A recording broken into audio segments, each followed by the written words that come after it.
Good afternoon, everyone. How's everyone doing? Sorry about that.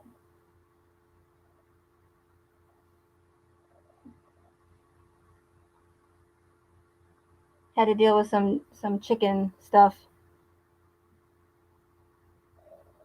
But I wanted to get on here while I had a minute, or well, I thought I had a minute,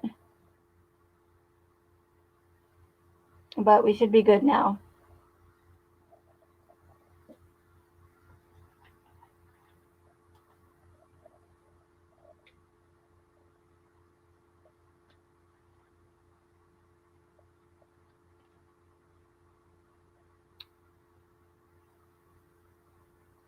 Oh, Mark, thank you for that. Yeah, I'll try that for sure.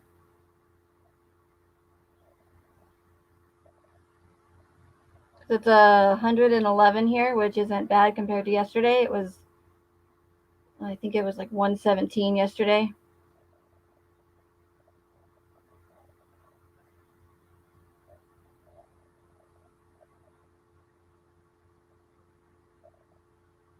So thank you everyone for being here. I wanted to get on and hopefully get some things out that I've been wanting to address just with everything going on lately. And you guys are fully aware of what's going on. Oh, before I go any further, let me know if you guys can hear me because, again, I sometimes will back away from the computer and I want to make sure you guys can hear me clearly.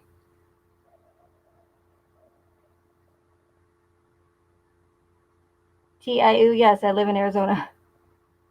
Bingo.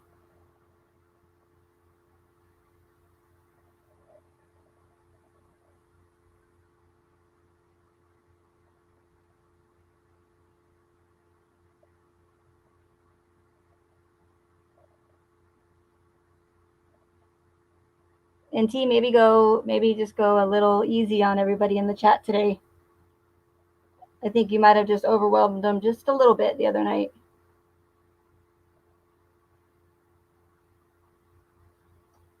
And my mods, if just you guys know, when to block people or hide people, but as long as somebody's not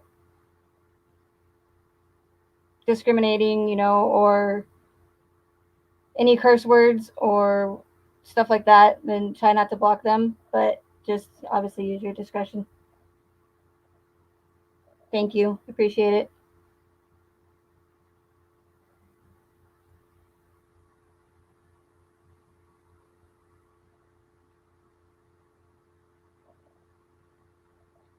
No, not too much truth, T. I just think it might be too much truth all at the same time or all at once.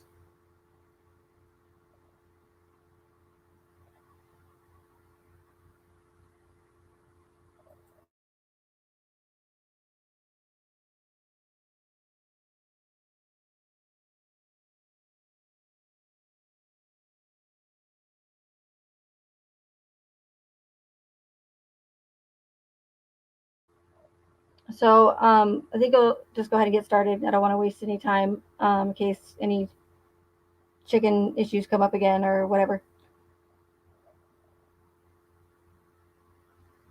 So on the poll that I did recently on the community page, some of you answered, and it shows that about 90% of you think that I'm presenting my information clearly and not confusing, I guess. But I almost feel like, to me, I'm not. And you guys know I'm not the greatest speaker in the world. I'm trying. I'm hopefully improving, but it's like everything I know that, and it sounds all great in my head, but then when I try to speak it to you guys, it just comes out as one big mess.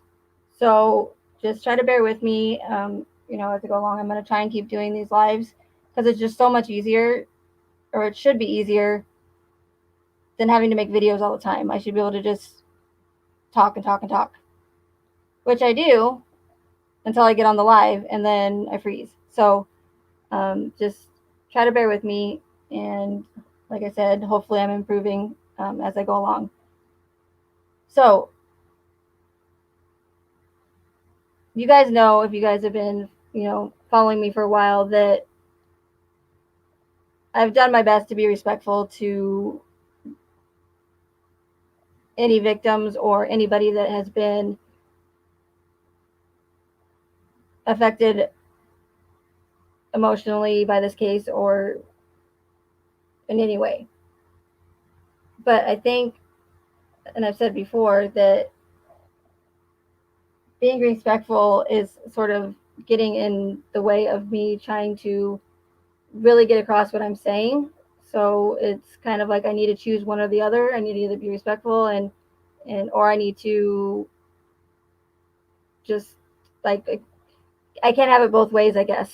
So and at this point, I started making my channel because I wanted to, spread the truth, as cheesy as that sounds. But, and just, again, I just really want people to, even if nothing comes by it, if we can't get the investigation opened again or whatever, I just really, the point of my channel is to make people just, it's so important to just do your own research, because nowadays, like,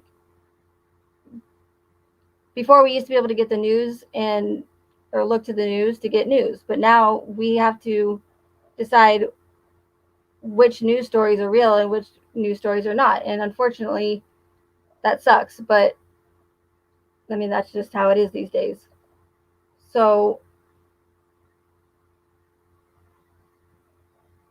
and I used to be one of those people. I used to be one of those people that would just believe everything I hear. And because, I mean, why should we have to question things,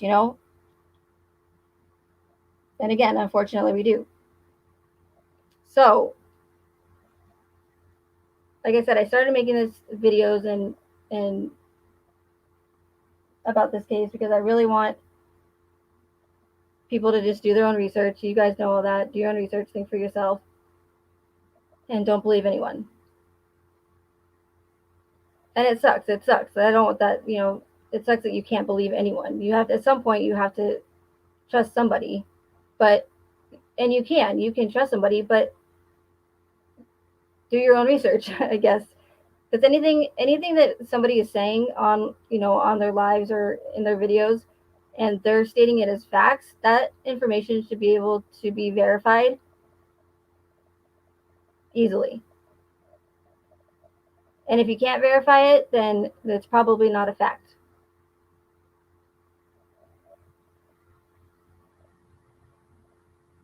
So, and like I was just kind of saying to T, like I don't think throwing it at you guys all at once because is not the best way to go about it. Because if people aren't aware of the same things that I am and that I felt, because I'm new still to the, even though it's been 2 years, I'm new to the true crime community.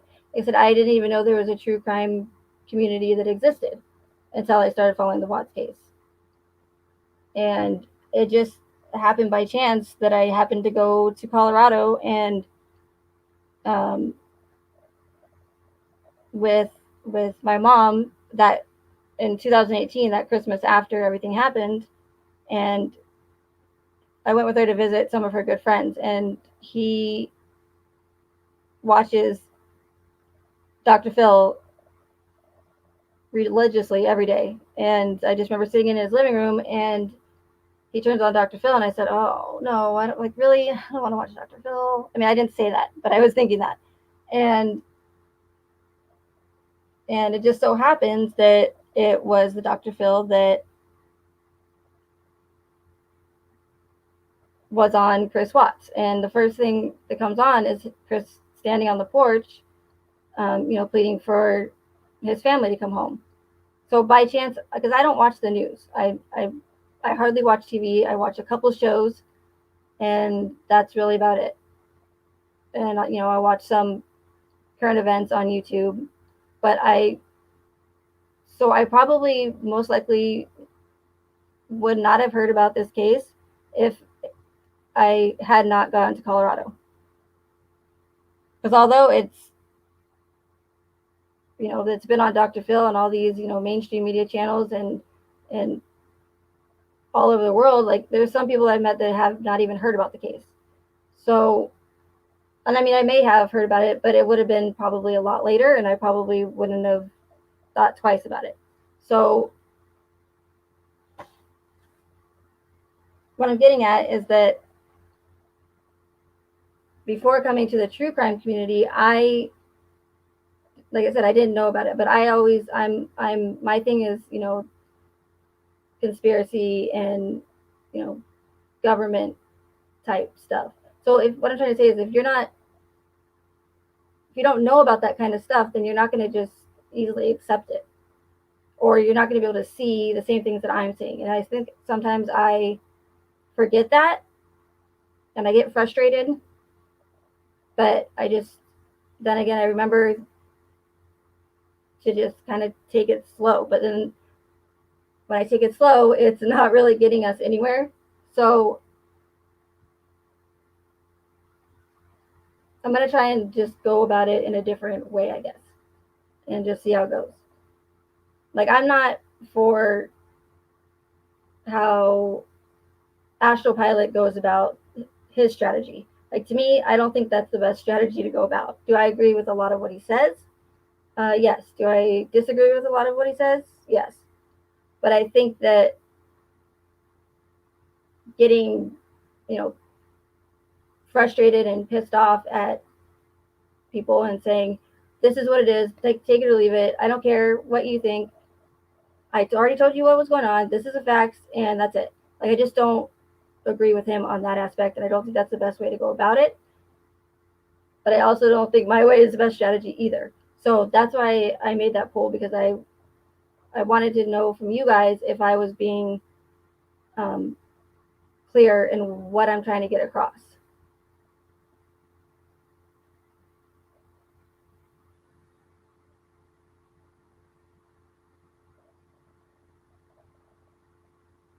So that being said, I'm going to try and not be all over the place, but this was the last minute spur of the moment thing, and I've been just frustrated with everything that's been going on. So let me look in chat for a second real quick, and then we'll get started.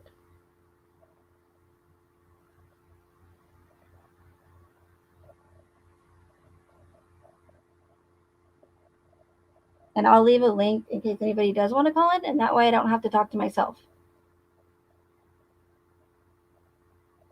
But I probably won't be paying attention to the chat while I'm ranting.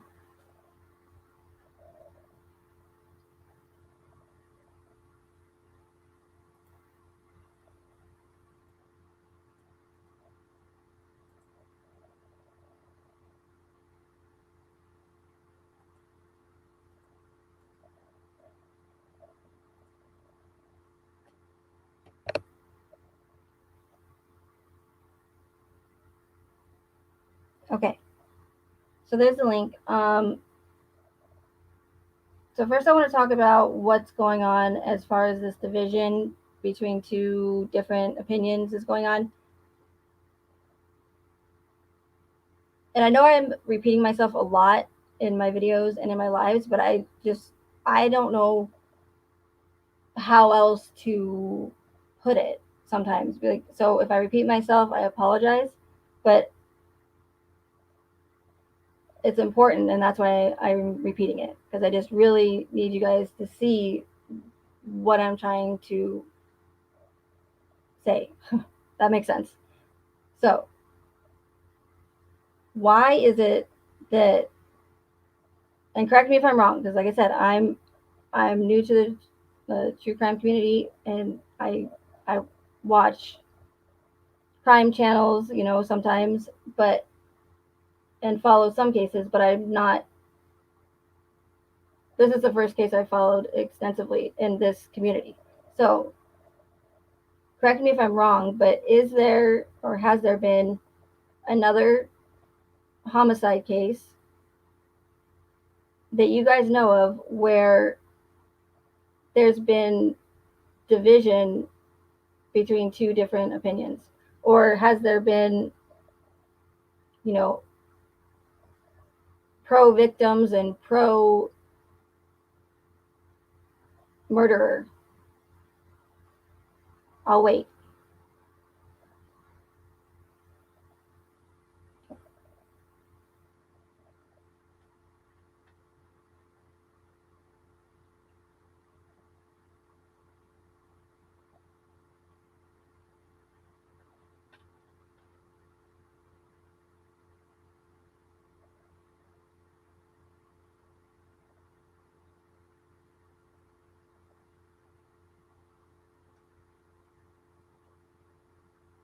So not in this case, but in any other homicide cases, from what you guys have followed, has there been this much like hatred and, you know, anti and pro this and pro that?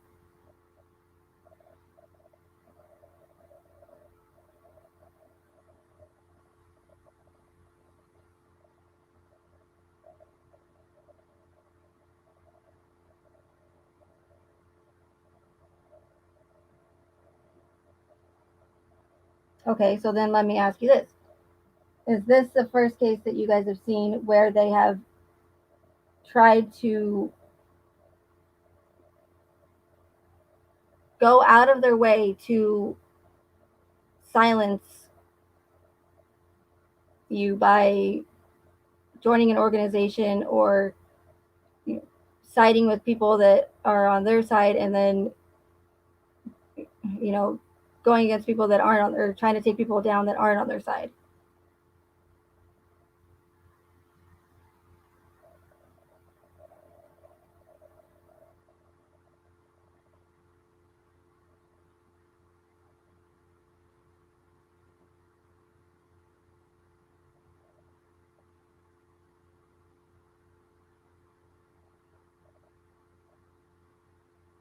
Because you have to, like, you have to ask yourself, why are they, if someone's trying that desperately to silence someone, you have to ask yourself why are they going out of their way to do that? Because to me, if someone is trying to silence you that bad, then there's probably something they're hiding.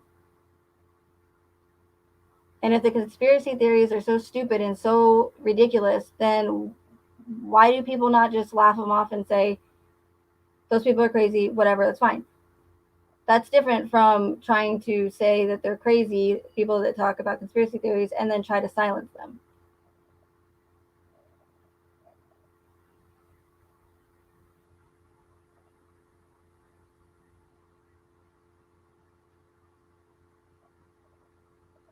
I mean, you have people that are have multiple screen names. They're pretending to be other people, people that are doxing other people, threats and against, you know, people's family members. And for what? I mean, is it really because that the victims are being harassed, or is it because they're worried about something being exposed that they don't want to be exposed?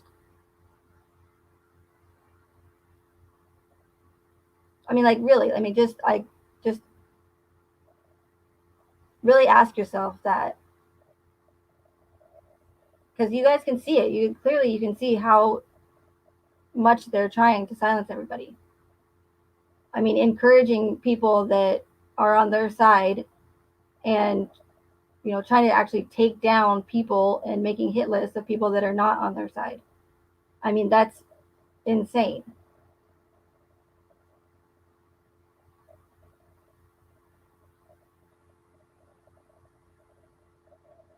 And whether or not this network or organization knows what's happening,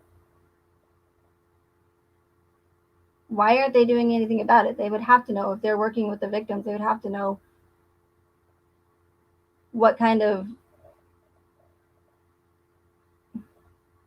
they have to know what they're doing.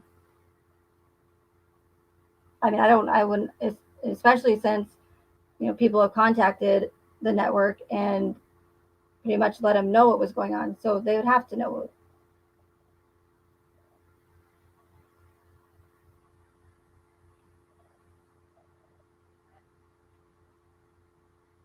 And like I said, is it really because they're trying to move on and move on with their lives and mourn, or is it because they're trying to stop people from exposing whatever they don't want them to expose?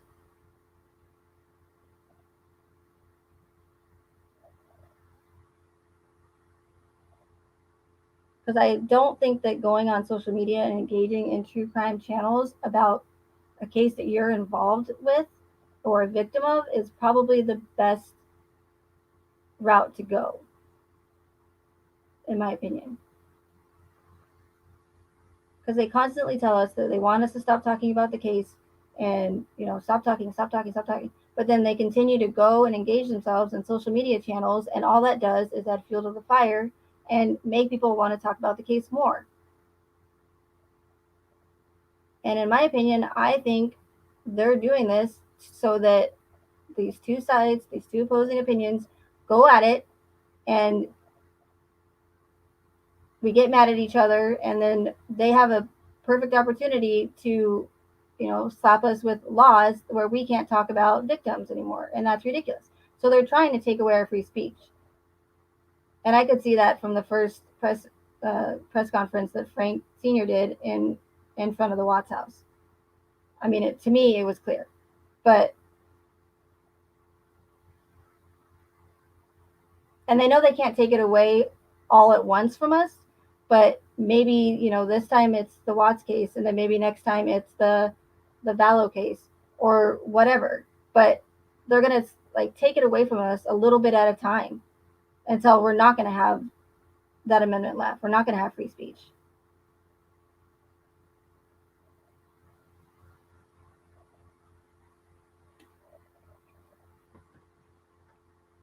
And T, yeah, you can call in. I just want to get a couple points across, or try to.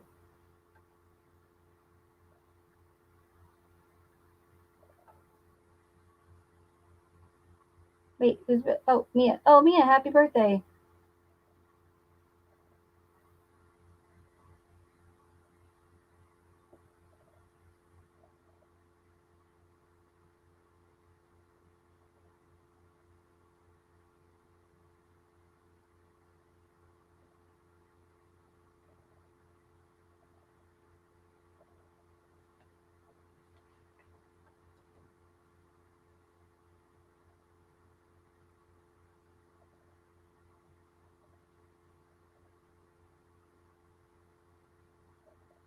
And again, I am not the best at getting out what I'm trying to say. Like I said, it sounds great in my head, and it sounds great when I'm just talking to somebody, just that I know. But then when I get on here, it's just like stage fright. So again, bear with me. I'm trying the best that I can. And also, I'm trying to say it without, well, for one, being respectful again, but I just don't want to say anything wrong or say anything offensive to you guys or to anyone for that matter. So that's where I struggle with it as well.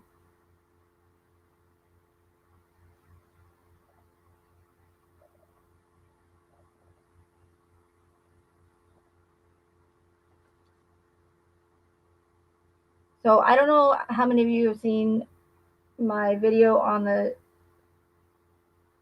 10 red flags to know that we've been lied to. And I don't care. I'll keep saying them over and over again. But I'm gonna have to go with patterns before I believe anything else. So what in these type of events, they use the same itinerary or the same patterns, believe it or not, over and over again. So again, if nothing comes from it, or they don't open the investigation again, or whatever, my purpose is solely so that I can show you guys this information, and so that and show you what these patterns are, so that in the future you guys can be able to recognize them as well. Because although that they're always different, and whether they're big or small, they still use the same patterns. And granted, they will be some added and some that aren't the same, but that's just to cater to that specific event. But in general, they do use the same patterns. So that's what I went over in my 10 red flags to know that you're being lied to. And I just want to go over those real quick again. That's okay.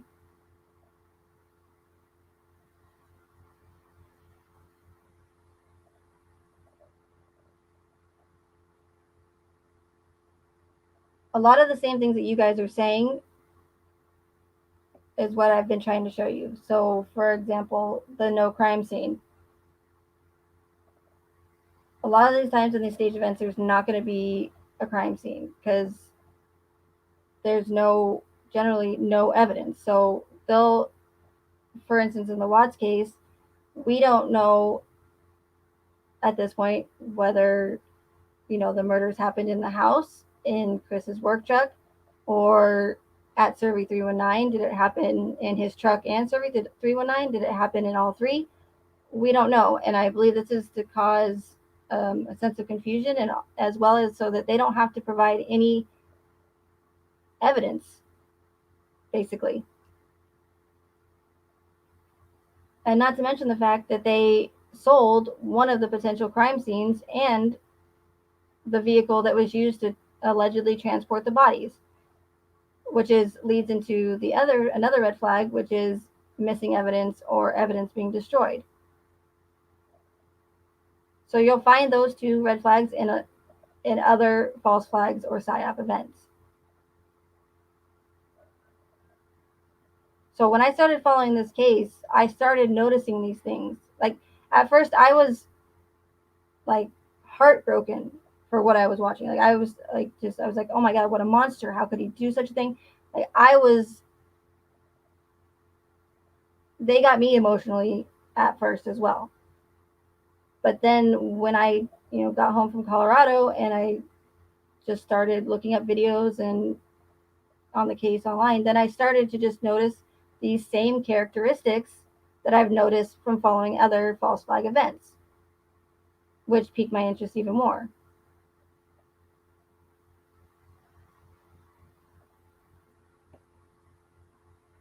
So what I was saying was, so they sold the truck that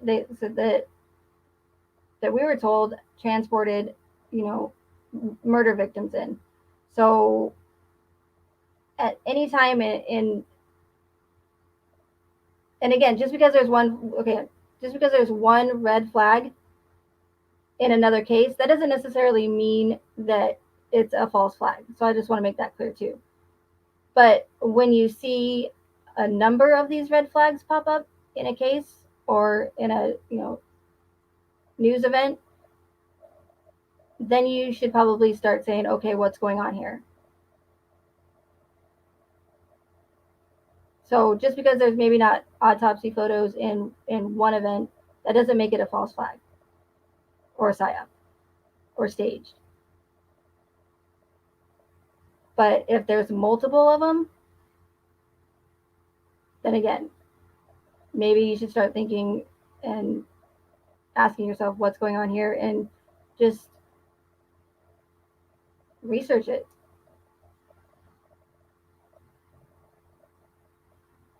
So as far as the autopsy photos go, that red flag, the autopsy photos will either be missing, there'll be no proof of deceased victims, and the autopsies will be incomplete. And I know what you're thinking. Well, it involved children, so that's probably why they didn't release them.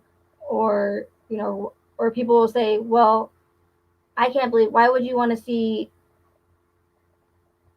you know, murder victims that were disposed of and killed in that horrific manner? Nobody wants to see that. I can't speak for everybody. Nobody wants to see that, but it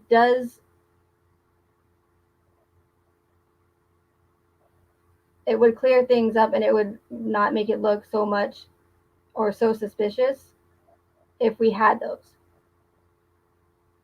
So since we have, in the Watts case, we have no official crime scene, we don't have any autopsy photos, that's when you start thinking, and I start thinking, okay, I wonder if there's going to be another one of those red flags.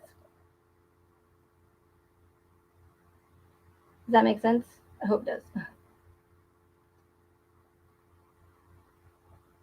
But we didn't even, in the Watts case, we haven't even got an x-ray image. We didn't get a photo of a hand or a foot. I mean, nothing.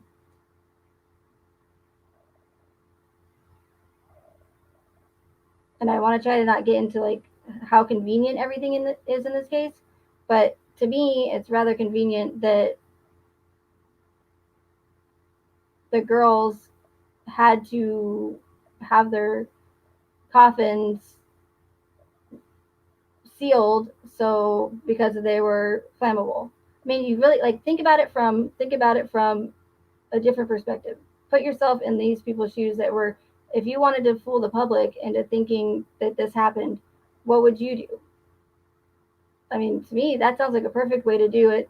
If you didn't want people questioning or wanting to, exhume bodies, say that they put them in oil tanks, and this is just hypothetical, YouTube and everybody else, say that they put them in oil tanks so that their bodies are so flammable that their caskets have to be sealed. And who's going to question, or who's going to want to see the proof of that? Besides me and a few other people. But in general, a lot of people are not going to question that. But if you look at it from their perspective and the people who were doing this, then how convenient that the girls' caskets had to be sealed. So you have, no open casket during the funeral. And now they're highly flammable, so they can't be opened. So again, I just want you guys to have an open mind and just really look at it from a different perspective. I know that it's hard because I know that a lot of people are emotionally affected by this case, but that's what they do. That's why they make these so horrific, is so that it gets at people's emotions, and it's just so traumatic that they don't see past any of the sadness and the horrificness of it. Horrificness, is that a word? It is today. So again, just try to keep an open mind, and if anybody doesn't like what I'm saying, then I'm not making you listen to me.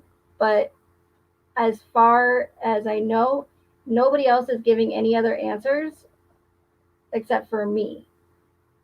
And I don't mean to like toot my own horn, but I'm just saying that I've showed you guys evidence, and I've showed you guys their patterns, and I've left sources so that you guys can go and look up this information yourself. As far as I know, nobody else is giving you any sources or anything else where you can go and verify what I'm saying, and that I'm not just talking nonsense.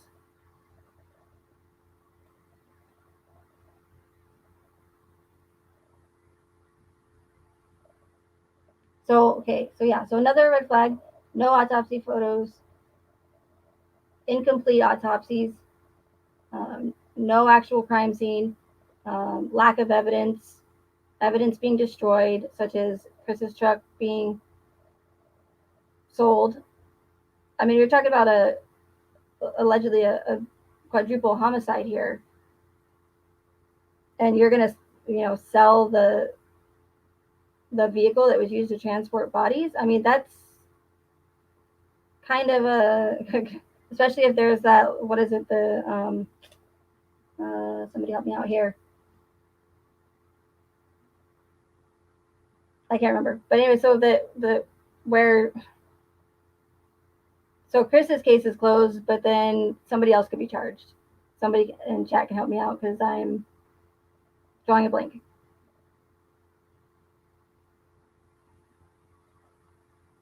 So a lot of people I've seen over these 2 years is people are upset because we've been left with more questions than answers. And even though we've had 2,000 pages, which is really not that much in a homicide case, like there's normally thousands and thousands of pages of evidence. And a lot of the information that they gave us were fillers in the discovery and useless information, such as letters written to Chris in prison. Like, I don't care about that. Some people might, but to me, it doesn't have any relevance to the case whatsoever. So why they put that in there is beyond me. I'm assuming just to probably get people more emotional and more irate that these women are writing a convicted killer in prison. It's all about emotion, like getting people's emotions, and if you want to control people, you control it through their emotions and fear, basically.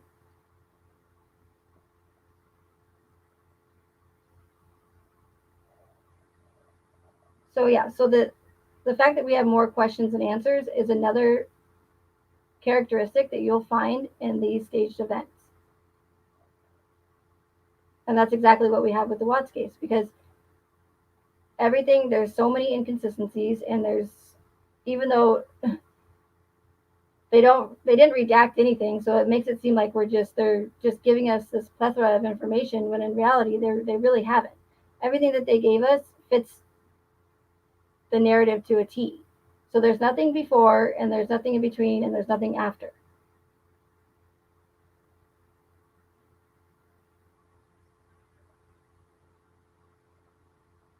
So again, you're going to find that in a lot of these stage events. More questions than answered, even though they've released all this information to us. And when I say all this information, I mean information that we didn't have to seek out or we didn't have to request by either FOIA or some other public records request.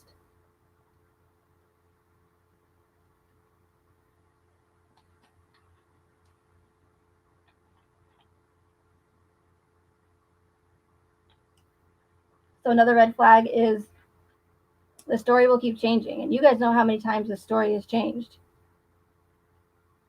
And how many times Chris has told the story, and so many times. They'll keep changing the story either to confuse or to cover their mistakes that they made and get their official narrative back on track.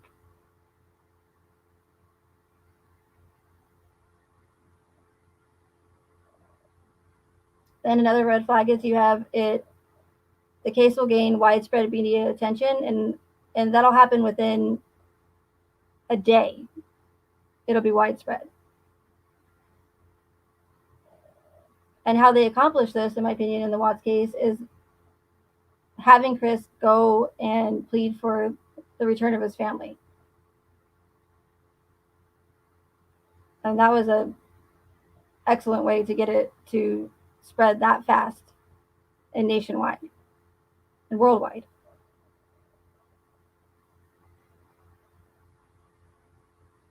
So you know to look out for that if it gains widespread media attention, like super fast. And everyone's talking about it. Then there's many times where I've heard people say,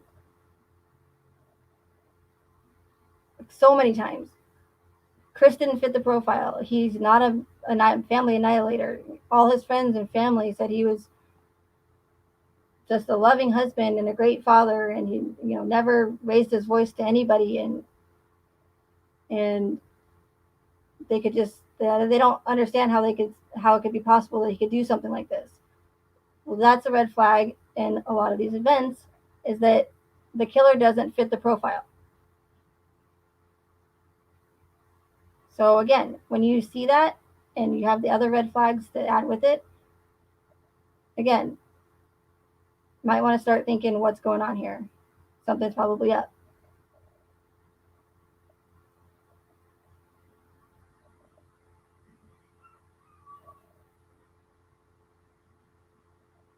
And yes, Chick, I agree. They do. They keep, once you think that the case is going to die down, new information will come out so that you'll get invested in the case again and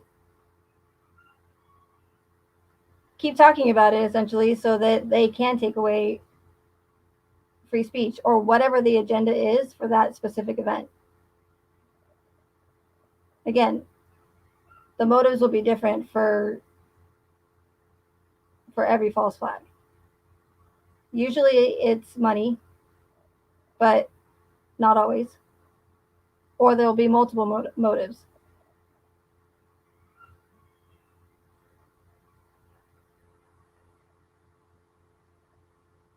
So, right, so Kristen fit the profile.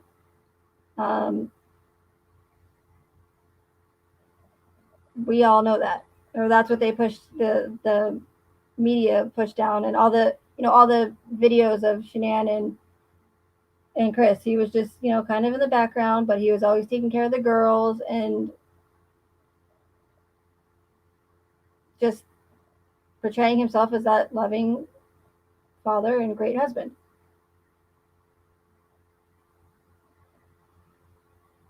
So I don't know. Let's say, for instance, I can't think of one off the top of my head, but let's say this is probably not a good example, but in the Chad Daybell and Lori Vallow case, let's say that Chad, everybody that knew him said how wonderful he was and how great of a husband he was, and he was so nice, and he always was at work on time, and he was a great employee, and he just never hurt a fly. And then he ends up murdering and burying his 2 children. That's a red flag. And again, just because that's the case in there, that doesn't make it a false flag. But now if you surround the other ones and the other red flags with it, it's most likely an orchestrated event by our government. Does that make sense?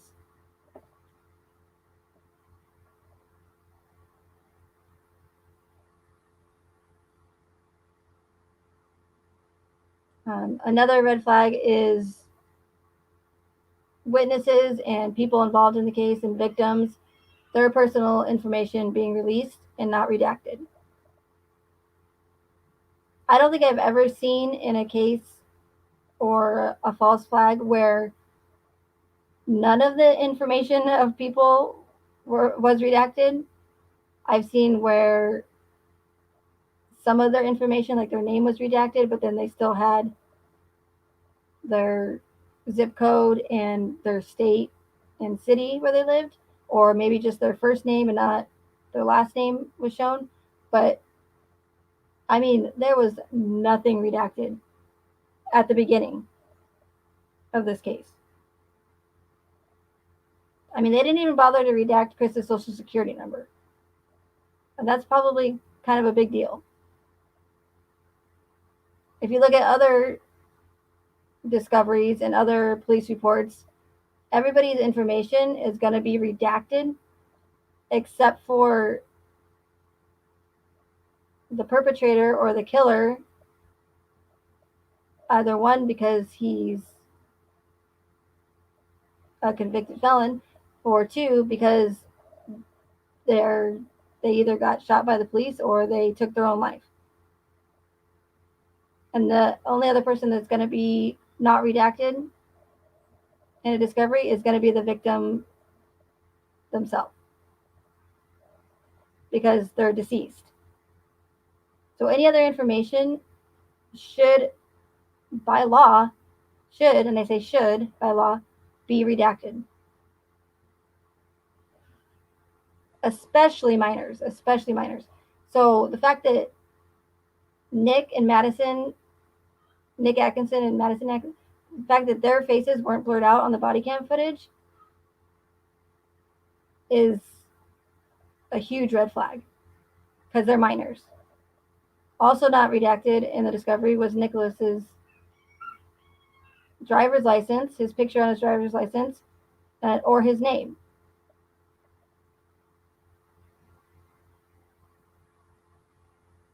So to me, that's one of the biggest deal breakers in the case for me was the fact that nobody's information was redacted. If you guys can find me another case that wasn't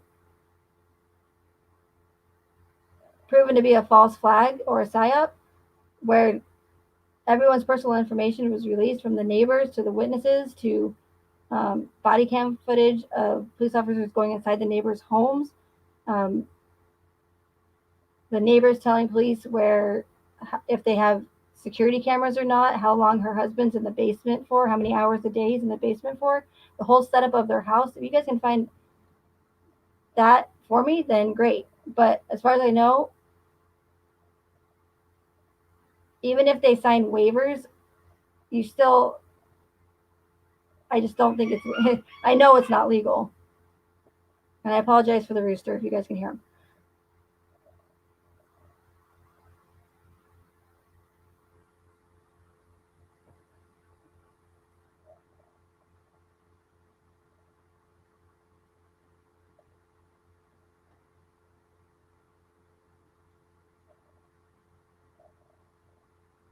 And I think even if a parent signed, I don't know why they would sign some sort of waiver or agreement that they didn't mind if their child's face was not blurred out or their information was not redacted. I don't even think they have an option for that, to be honest with you. I don't know for sure.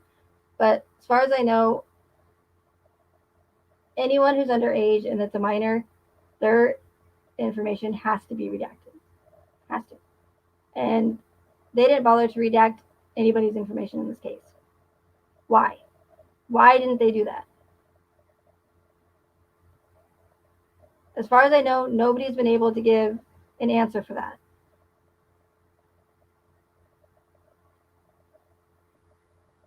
And usually, if their information is not redacted, it's because it's not their real names. I'm not saying that it's not their real names in the Watts case, but usually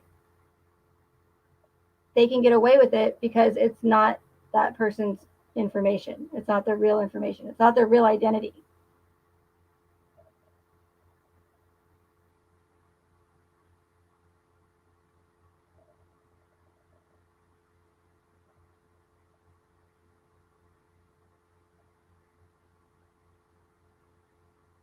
And again, sometimes I get, frustrated, and I don't expect you guys to know all of this whatsoever.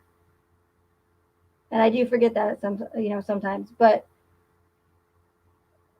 unless you know these patterns or you follow this, these topics, you're not going to know about it, and that's fine. That's totally understandable.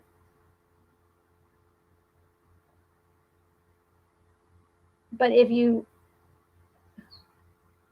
know these patterns in the future, then hopefully, I'm hoping that you guys will be able to spot these and you won't be dragged in emotionally to these cases, because unfortunately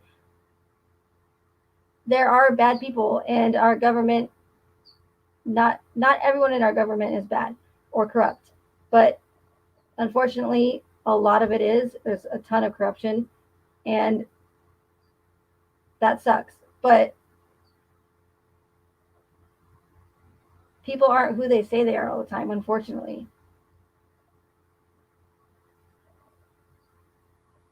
And when you question the official narrative, it's, oh, you're victim bashing. No, we're not victim bashing.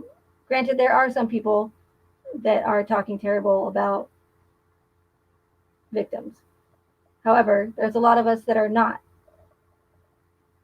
But they're trying to use that excuse and throw it at us like, how dare you question the official narrative? How dare you say anything bad about, Shanann, or accuse Nicole Kessinger of of murder. But I'm not even doing that. I'm not even, that's the crazy part. I'm not accusing anybody of murder. All I'm saying is that we've been lied to, and that I can prove. So if anybody tries to silence me for that, I don't think they're going to be able to, because I can prove it.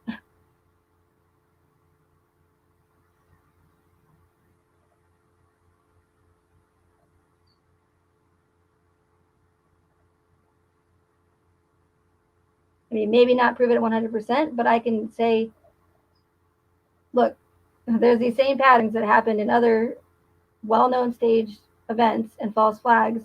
So if anybody can explain to me why the Watts case has all the same characteristics that they use over and over again in staged events, then please tell me. But as far as I know, no one's been able to answer those questions.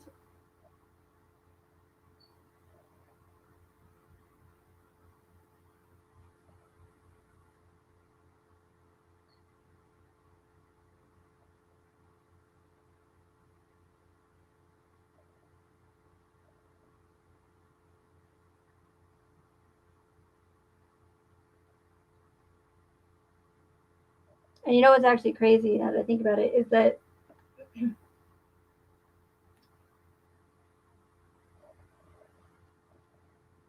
I question myself. I've questioned myself a lot. I mean, I still go back and forth sometimes and question myself whether or not this is a staged event.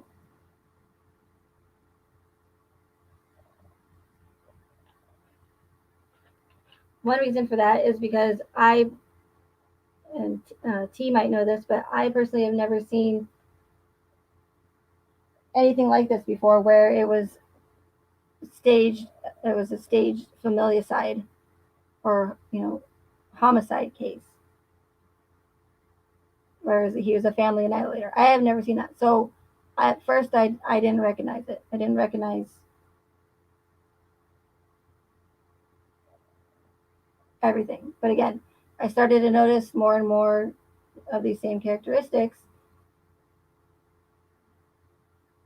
And the reason why I did go back and forth is because, again, I've never seen it and this approached in this way, or this kind of situation, you could say. But as I said earlier, they could be, I mean, anything from a terrorist attack to, I don't, somebody, okay, probably not. I was gonna say somebody stealing a candy bar from a convenience store. Maybe not that little, but you guys get what I'm saying.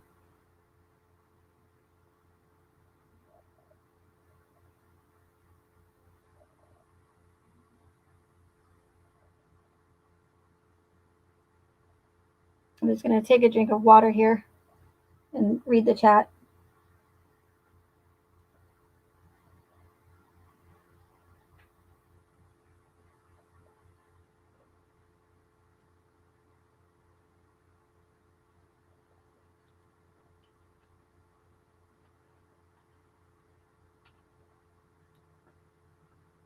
And the thing is, too, is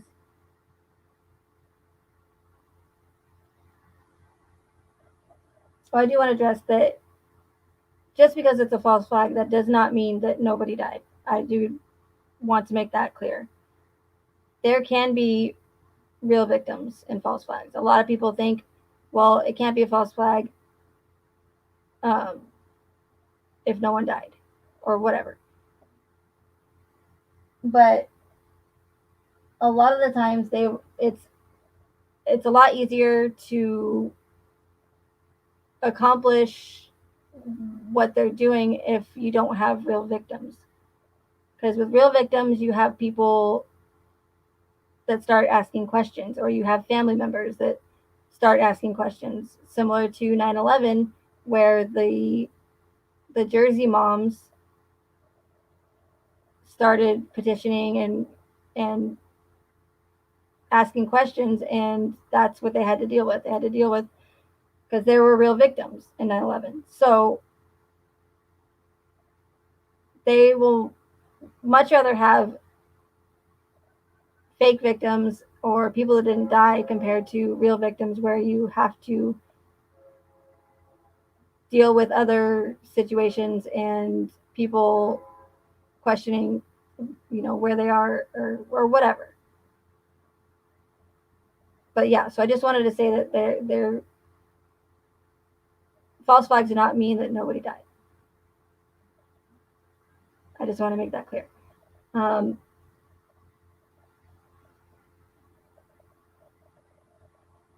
and yeah, like I said, the crazy thing is I'm not accusing anybody of being an accomplice to murder. I'm not accusing anybody of murdering anybody. I am only saying that I don't want to say that I'm accusing.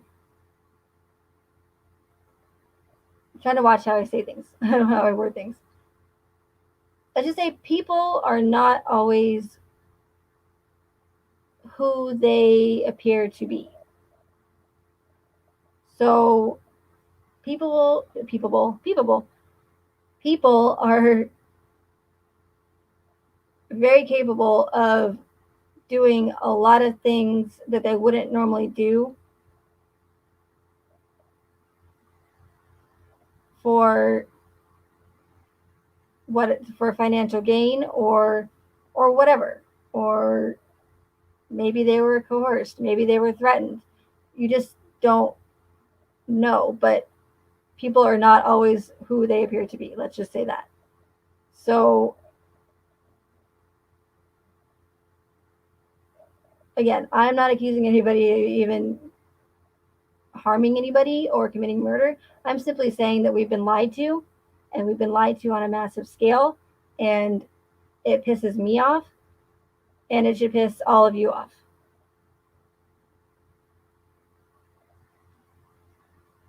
So whether you believe there were victims and people were murdered, or whether there are no victims, either way, we've been lied to. Bottom line.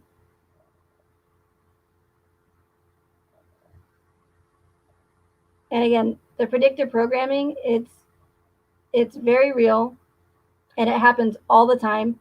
And there's some people that can see it really clearly, and there's other people that I don't know the psychological aspect of it, but I just know that cognitive dissonance will get in the way of a lot of people. If some people don't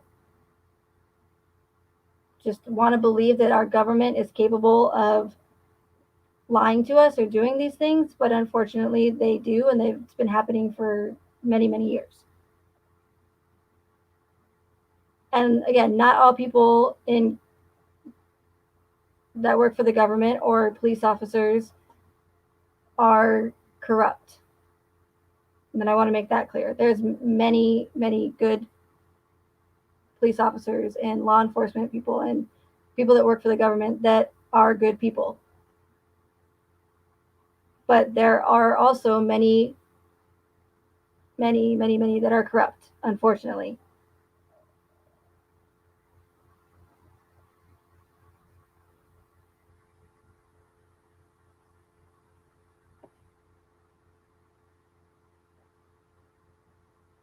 Just like the Freemasons, like not all Freemasons are bad people or corrupt or Illuminati Satanists that worship Moloch. There's many Freemasons who are just hardworking husbands and who have families who go to work every day and put food on the table and support their family, who, maybe instead of joining a bowling league or golfing, they join a Freemasonic lodge because they want to feel like they're a part of something,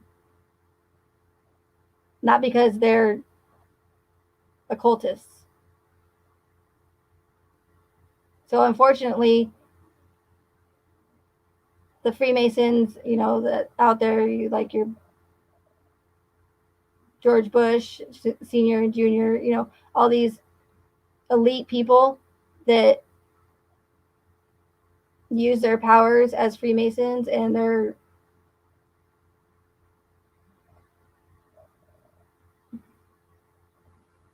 pretty much, they give Freemasons a bad name. That's what I'm saying. So unfortunately for the non worshiping occultist Freemasons that are good, everyday, hardworking Americans with families and all around nice people, unfortunately, they get a bad rap as well. Just like police officers that are here to protect us, and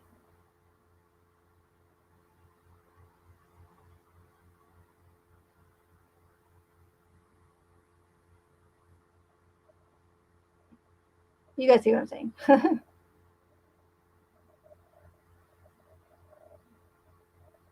But I just want to make that clear that I don't say that when I say government or law enforcement, that doesn't mean everybody.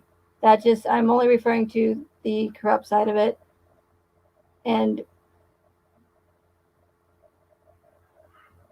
everyone should know that there are corrupt. It doesn't matter where you go. There's going to be corruption,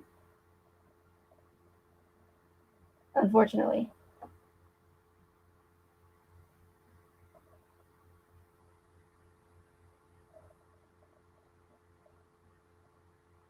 The Norwegian girl, government's motives for these events can be, they're usually multiple things.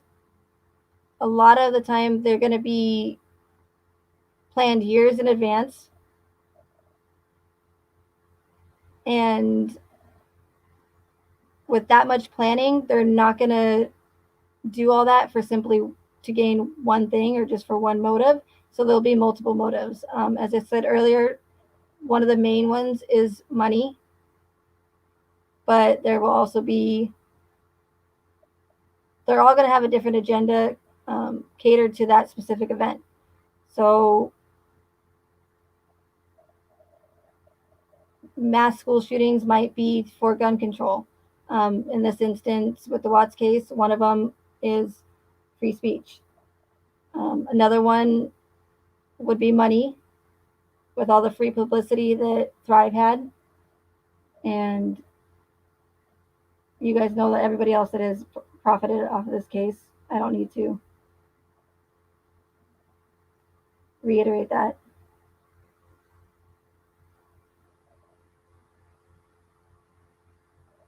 And yes, like T said, knowing what the plans are and knowing the agendas when you can think critically about the events.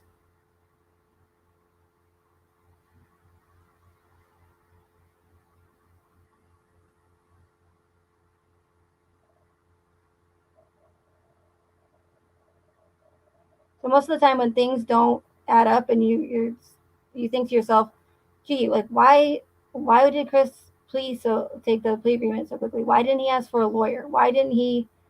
Um, why did he make so many mistakes? Why did he leave all these pieces of evidence at Survey 319? How does he have all this time to do all this? He probably doesn't have he probably didn't have time to do all this because he didn't do it. No, I'm going to get flack for that. But again, I'm not even accusing anybody of murder. You would think that people would be happy about that.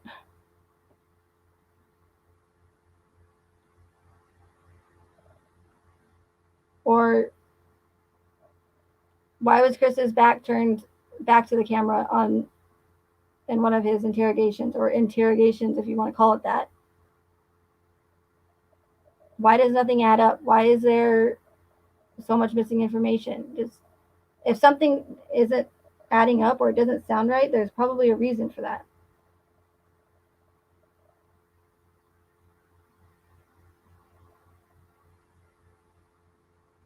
Or how can they leave an entire stipulation out of Chris's plea agreement, and one of the most important stipulations, which is the factual basis, where he has to tell the details of the crime or crimes he committed to a trial judge, which then compares it to the case evidence. And if those don't match up, there's no plea agreement.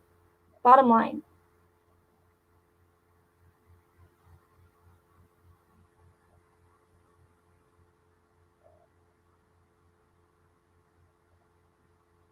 And then you have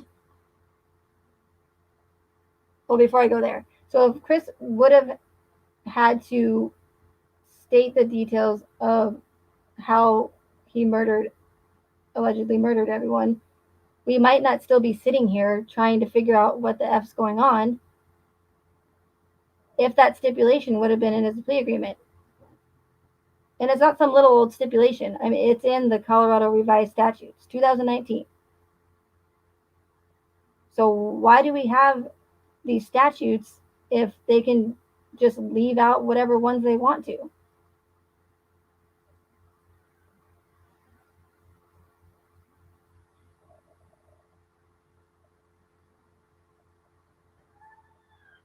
Instead, we get 3, 4, 5 different accounts, some in a book, some when they went to interview him, of some made up events or how it went down that he doesn't even remember. So if Chris would have had to stand up in front of the trial judge as I guess cop cow, which that's the problem, is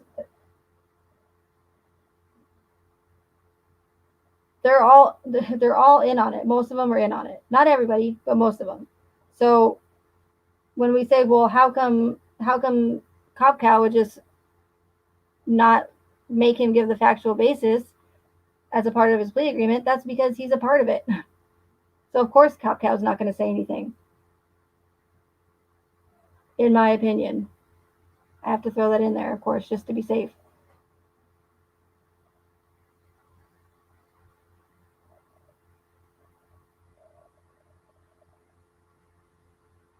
And yes, thank you, Chica. That's one of the red flags I forgot to bring up.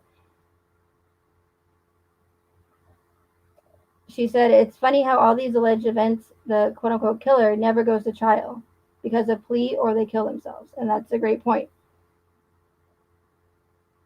Another red flag is that the case is closed quickly or there's no trial. Because, as Chica said, they either commit suicide or they're killed or they plea out. This explains why Chris pled guilty so quickly and didn't fight. And this is why he didn't want a free trial. Or a free trial. Because they cost money now for him. A fair trial.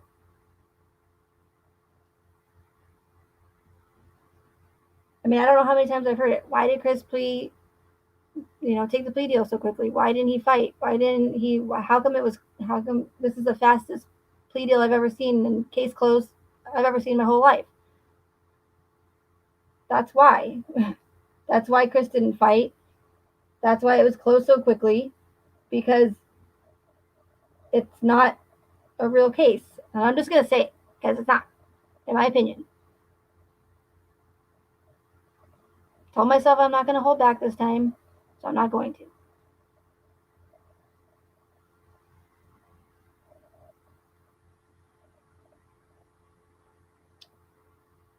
And yes, ethereal energy, it's all about bringing in an agenda. It's all to push their agenda.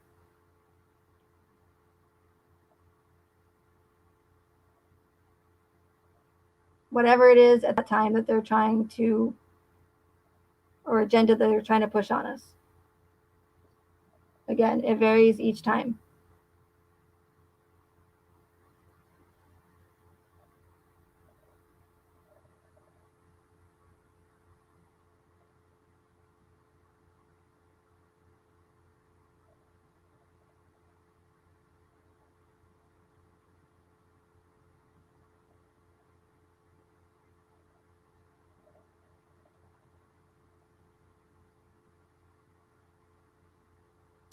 So what else? People ask, well,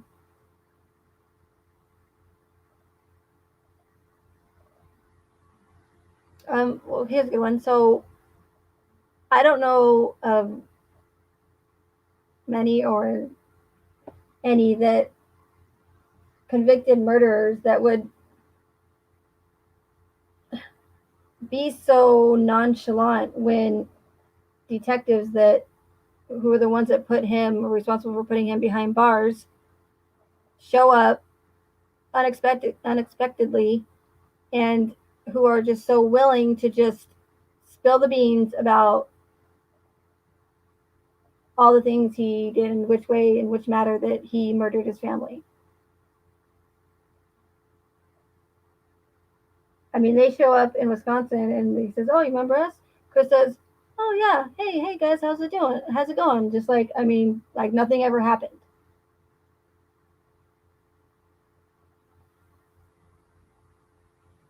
And not only that, but throughout the entire case, you guys know that Kessinger was pretty much coached through her whole thing. She was never questioned about anything she said. Kobach, there were many times where he finished her sentences for her. Um, Coder and Tammy Lee, I don't know how many times, finished Chris's sentences for him. And like, if you're there to learn from this killer what you guys can do better in the future, then why in the hell are you guys finishing his sentences for him? How are you supposed to get true or real answers from this person that you're trying to understand if you keep finishing his fucking sentences for him? Excuse me. It just irritates me. They coached Chris practically through everything.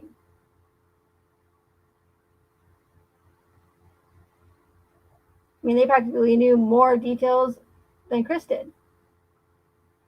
If they're finishing all his sentences for him.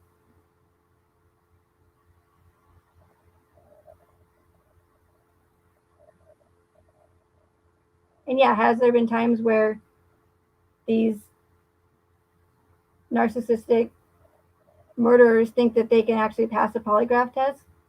Because that's how narcissistic they are? Yes, it's happened. But again, when you surround that with all of the other inconsistencies and all the red flags that I'm telling you guys, that's when, again, you have to think, okay, that's pretty weird.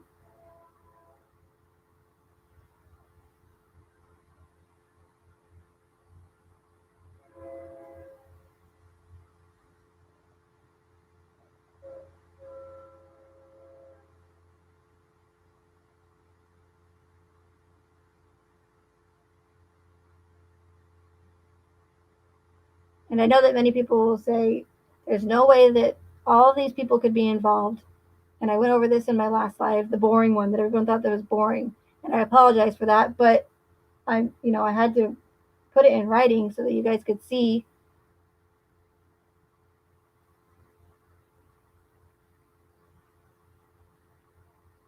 pretty much in writing what I'm trying to say.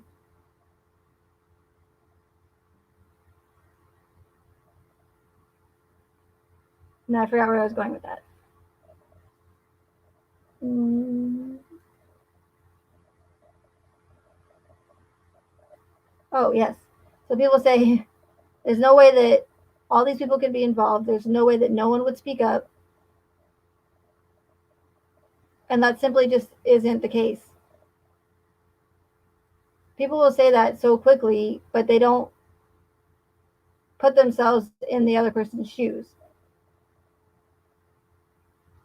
They're so quick to think that someone's going to speak up when you don't know what their situation was at the time.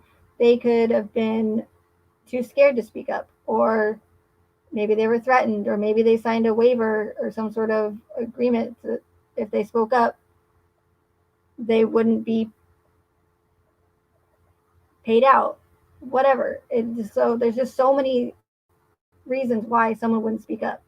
And again, not everybody has to know. Not everybody has to be in the know. Not everybody has to be involved. Because the less, the better. The less that know, the less likely that there's going to be mistakes or that someone might speak up or mess up their whole agenda. So a lot of the people in the case for the Watts case, for instance, a lot of people could just be simply doing their job. Like one of the officers could, I don't remember his name right now, but the one that went to pass out flyers of Shanann and the girls. he might not even know. He might just simply be doing his job because that's what he was told by his superior to go and pass out flyers in the neighborhood. So he doesn't have to know everything that's going on. I know everybody has to know.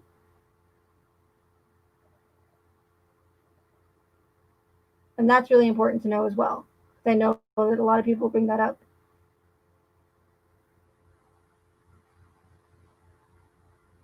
Or, maybe Amanda Purcell that handles the evidence and does the core requests. She might not even know. She might just be doing what she does every single day as the county clerk, dealing with core requests. She doesn't have to know. She might, but she doesn't have to know.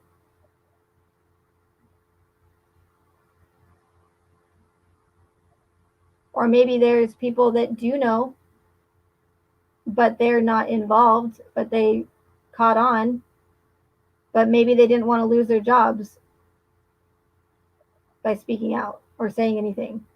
Fear will play a big factor in people not speaking out. Or fear of being ridiculed, that they're crazy, or how dare you say that about your fellow um, coworkers that they would do something like that. It could be a number of things of why people wouldn't speak out. And again, there really doesn't need that much people involved to make something like this work.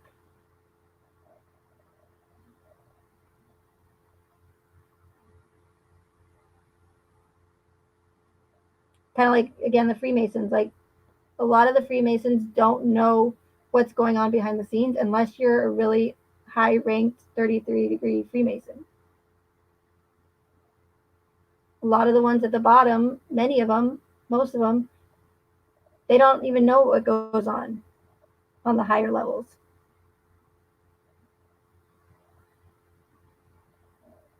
So again, not everybody has to know.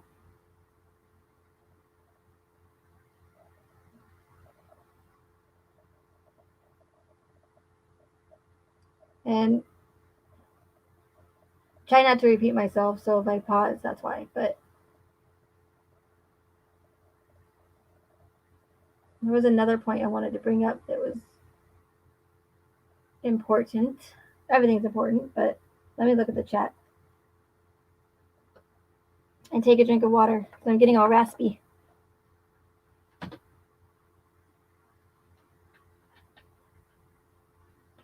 Angelina, Big Daddy K, part of that group. I am not positive 100%, but yes, I do think that he's aware.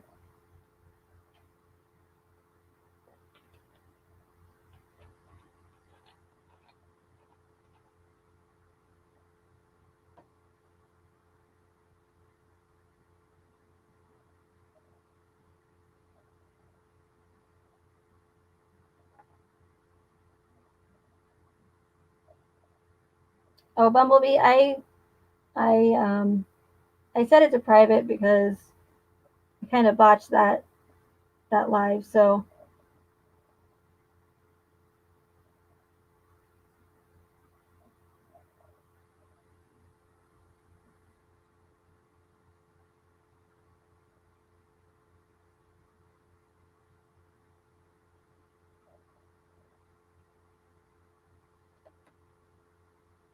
how long have I been talking here?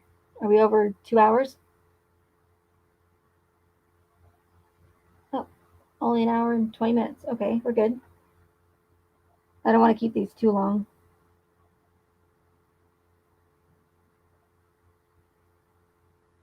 Mia is the queen of lives. Oh, speaking of that, please check out Mia's channel. She's always nice enough and kind enough to give me a shout out and let people know about my channel. So I've been meaning to do that the last couple of times. So please, mods, if you could leave Mia's link in the chat, that would be great. Thank you.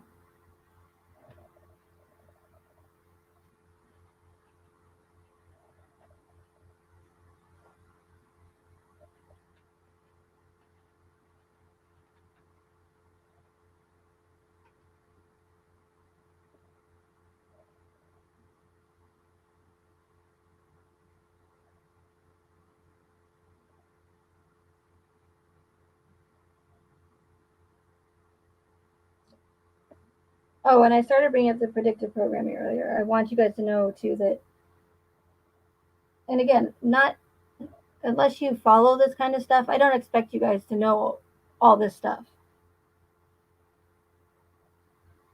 and just to just accept everything I'm saying because I'm saying it. I don't expect that at all.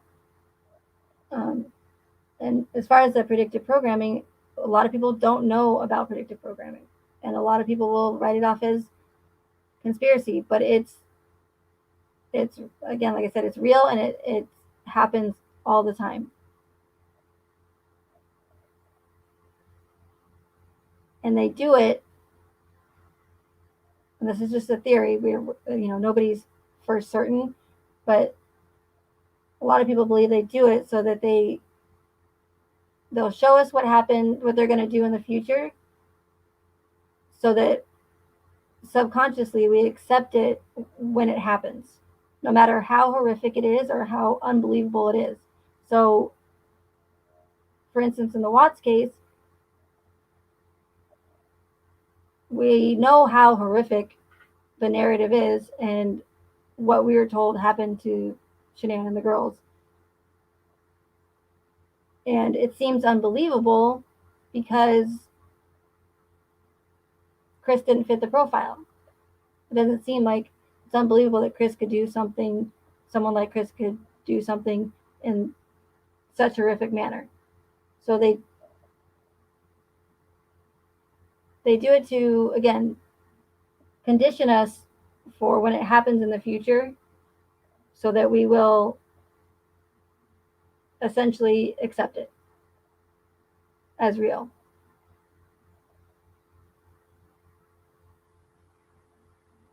Another theory is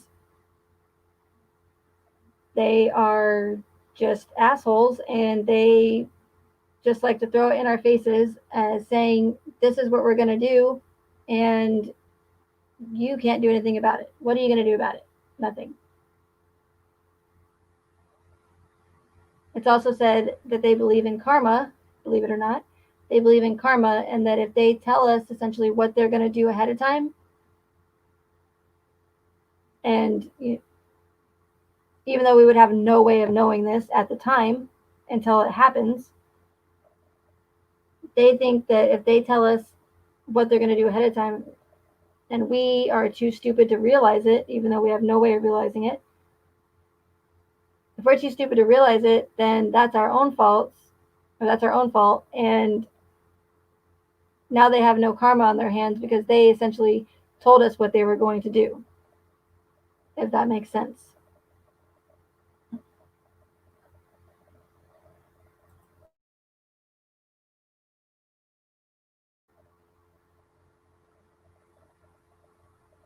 And I know I somewhat jokingly told you guys to do homework and go watch American Horror Story. And again, this is not an American Horror Story pitch. I'm not trying to promote the show at all.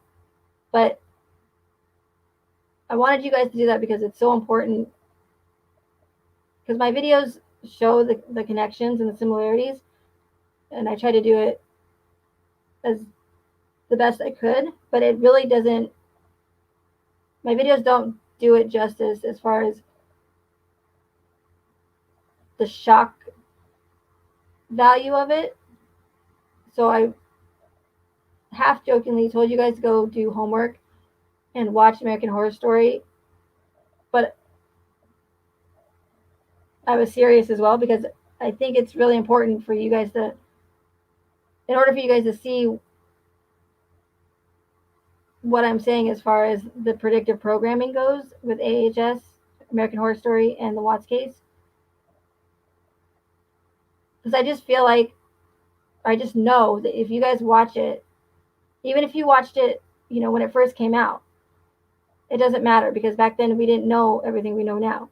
So I really want you guys to go and watch it from the beginning because all of you guys know just as much, if not more, details about the case. So if you know all the whole narrative and all these little tidbits, I know that you're gonna look at the case in a different way after you watch the seasons of American Horror Story. You will. I guarantee it. And if you don't, I will be very shocked. Because a lot of the connections in there are ones that, yes, you could use in everyday situations. But a lot of them are actually so detailed that it's not possible for them to be coincidences.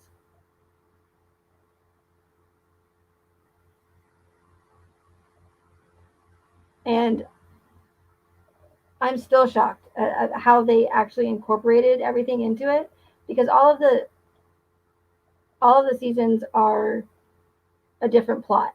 I don't know if everybody knows that, but each season of American Horror Story will have a different cast of characters and a different theme or plot or story. Sometimes they do bring back the same characters and play it in from a different season and connect them that way, but it's most of the time it's new characters and a new plot.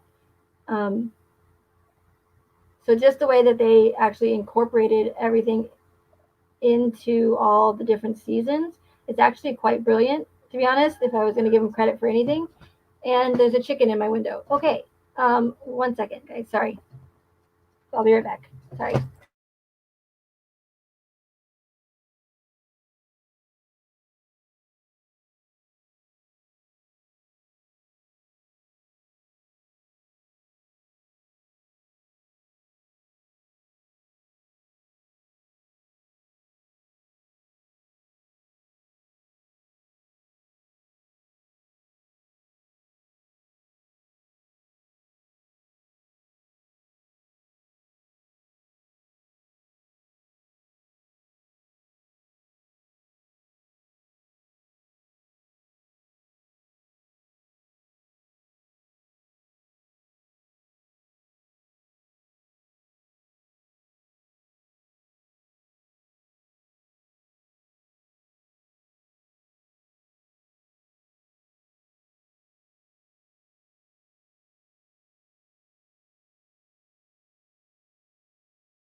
Sorry about that, guys. Guys and girls, ladies, gentlemen.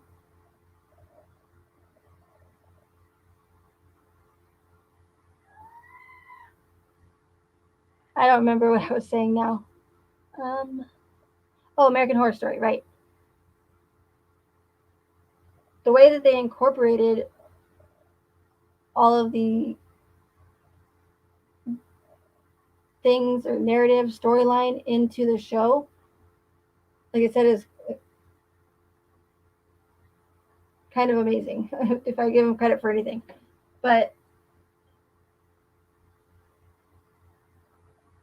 I said before you have to think outside the box to see these connections, but I actually take that back now. You really don't need to. No matter who the character is. Okay, for instance,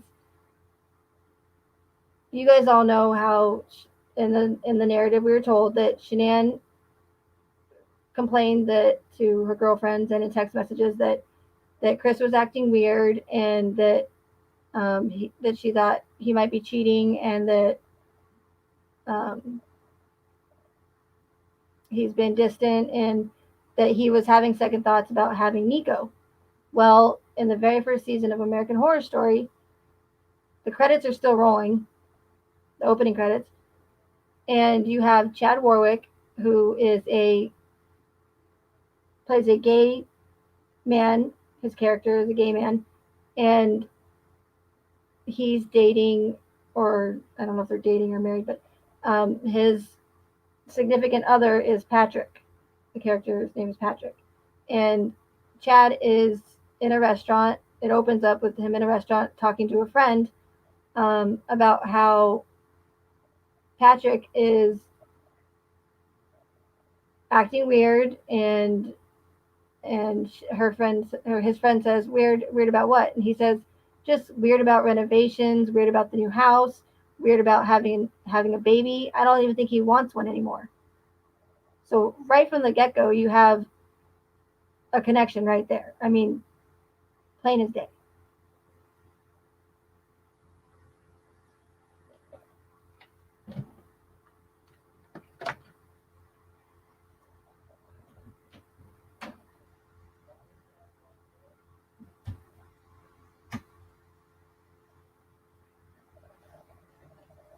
So that's what I'm referring to as far as thinking outside of the box. So just because the connection is not specifically, the character's name isn't Shanann and the other character's name is Chris, I mean, obviously they're not going to make it. There's some pretty obvious connections, but they're not going to make it that obvious. You see what I'm saying? So just because the situation from the Watts case that they incorporated into the show is not necessarily Chris and Shanann or a male and female, they still incorporated it into those characters who happen to be gay. Does that make sense? And you'll see, if you watch it, you'll see what I'm talking about as it goes along. Because all the characters are different. So you're not going to get the same exact thing, but all of what they're referencing and all that they're talking about and the details of it are going to be exactly like in the case.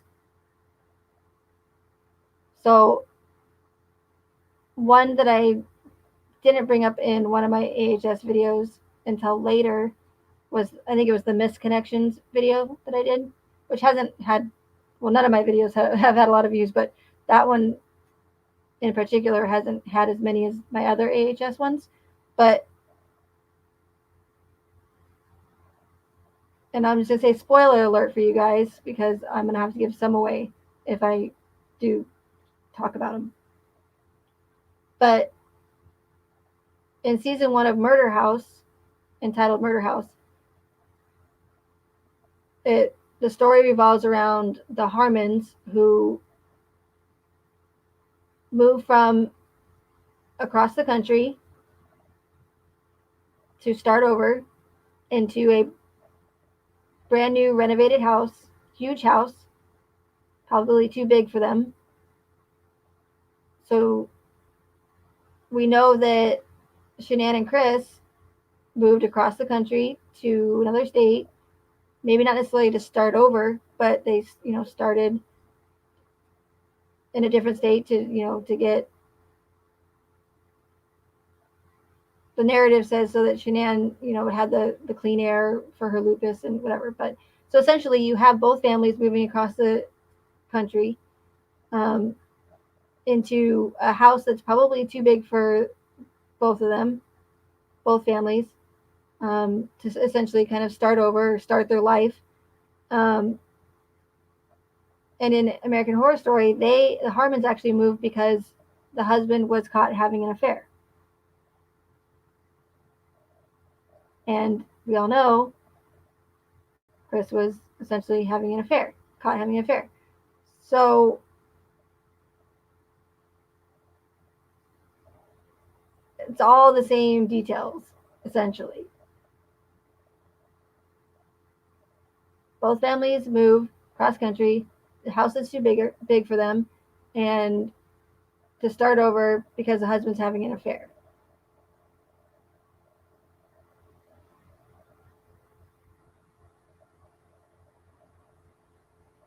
And I don't know if you guys are familiar or have seen this before, but there's an article,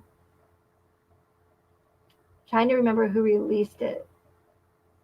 I did put it in one of my videos, but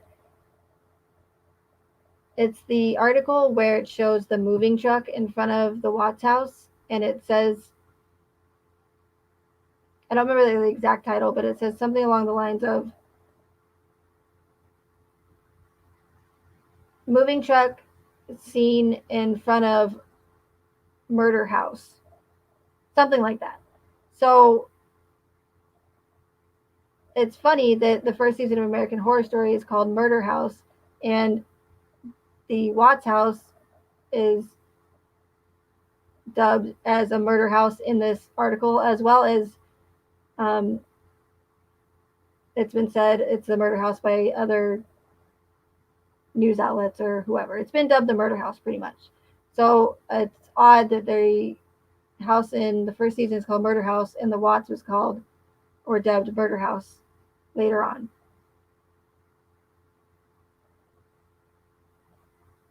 But I'm not going to go through all these connections with you, but I just wanted to just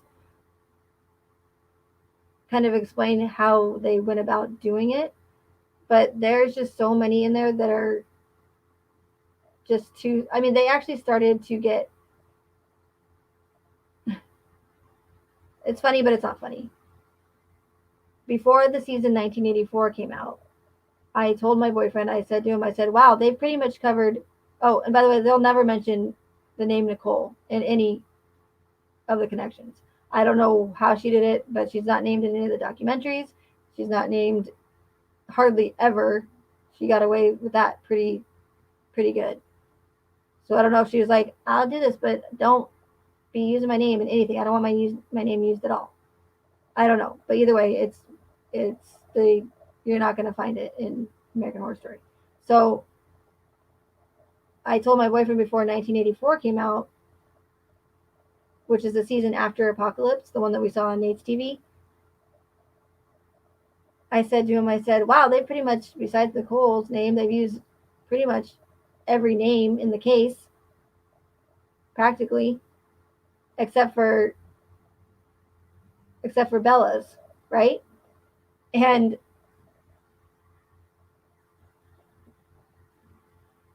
not joking at all, the first, I think it was the first episode. Yeah, it was the first episode in 1984. After I said that to my boyfriend, there's the gas station owner just outside of the camp before you get to the camp is working on a because it's like one of those small little where it's like the convenience store slash auto mechanic slash gas station. It's like 3 in 1 because it's so like in this little out in the middle of nowhere. So he's working on a vehicle at night, and he's underneath the car, and all of a sudden a cat runs and scares him, and he goes, "Damn it, Bella! You scared the crap out of me." So they even went as far as to throw Bella's name in there as the cat's name. Like they were just pretty much, I don't know, but to me it looked like they were just kind of just trying to just say, F it, let's just get the rest in there. Who cares? So anyways, I just thought that was kind of crazy that I said that everybody was pretty much named in the show except for Bella, and then right after I said that, we have the cat named Bella. So like I was saying, you guys don't have to watch American Horror Story, but if you want to know what's really going on and just you're going to have a different, I guarantee it, you're going to have a different outlook on the case if you watch that show.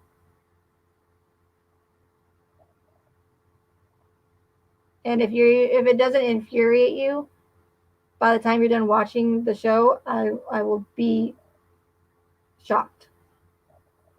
Because again, I'm still shocked at just how many there was a lot of predictive programming in 9/11, but there's just for the predictive programming to go into an entire anthology of a show is pretty crazy.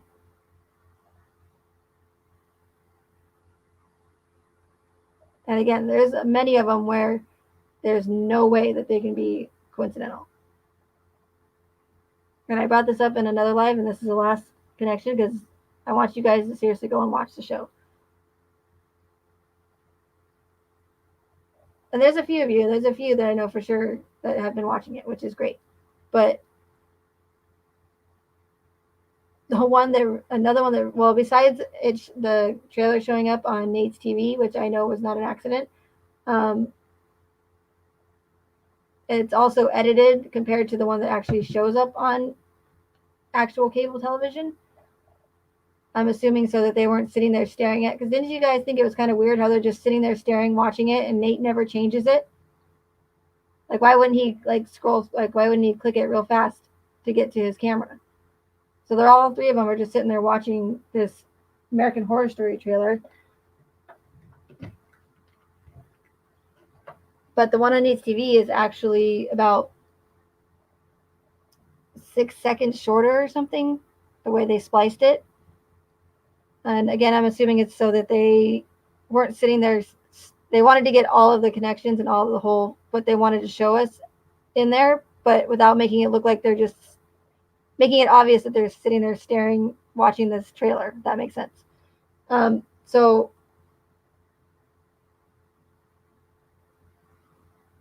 and I'd always wanted to watch American Horror Story. I just never got around to it. So them playing that on Nate's TV actually gave them away. And I know they don't care, because they wouldn't have put it there if they cared about anybody finding out that they put it there. But it's just funny because I probably would not have watched American. I probably would have got around to it, but I wouldn't have watched it anytime soon in the near future. So seeing that on Nate's TV actually piqued my curiosity, and that's when I started watching the show from the first season, and that's when I saw the connections. So essentially, they gave themselves up, is what I'm saying. And if I did watch the show later on, I would have still noticed them, but at that point, it probably would have been too late or pointless bringing it up at that time. But so you'll see a lot of the connections in the first show, and then in one that really, really sealed the deal for me, there's a lot of icing on the cake moments for me in this case, but and as far as the connections go in American Horror Story, and again, I brought this up in another live, but I'll keep saying it again and again if I have to. In Asylum, in the second season of Asylum, called Asylum, there's a German Nazi doctor, Dr. Arden, that works at the asylum, who's, a nasty fellow. And a woman is she checks into the asylum, who claims to be Anne Frank. So she believes that she really is Anne Frank in the show. And there's a altercation between her and Dr. Arden. And you see her, there's a flashback that plays, and it shows him in a Nazi concentration camp doing terrible things to these women in the camp. And she says, and the flashback ends, and she says something along the lines of, I know you're that you were in Auschwitz, and I saw what you did to those women. And it's so funny to me that they put this in there, because it's so out of place and it's just so ridiculous, especially since I'm from Arizona. It was even more laughable to me and ridiculous, and I just still can't believe that they threw that one in there. But she says, I saw what you did to those girls in Auschwitz. And he just looks at her with like this dumbest look on his face and just goes, I don't know what you're talking about. He goes, I'm not from Auschwitz, I'm from Scottsdale. And he says it just like that, Scottsdale. And it's funny because there's no way that could be a coincidence, because there's no other Scottsdale in the world, whether it be a city or a state, or not a state, but a city or a town, whatever, anything called Scottsdale. The only Scottsdale is in Arizona. So we all know that Shanann flew right before the murders to Arizona, into Phoenix Sky Harbor, and the Thrive convention or conference was held in Scottsdale, Arizona. So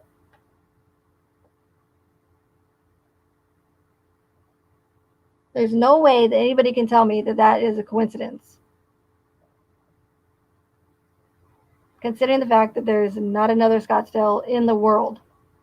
And Shanann just so happened to go to Scottsdale for her Thrive convention. That to me was, I was already convinced that we were being lied to, but at that point, we were just being effed with at that point. And again, if you guys watch the show, I mean, I don't want it to do this, but it should infuriate you, because it infuriates me that they're actually throwing it in our faces like that and mocking us. Because essentially that's what they're doing. This is what we're doing. We're going to tell you about it before we do it. And there's nothing you can do about it. So there you go. I don't know if they get off on it. I don't know what it is, but they do it. Predictive programming is real, and it happens all the time.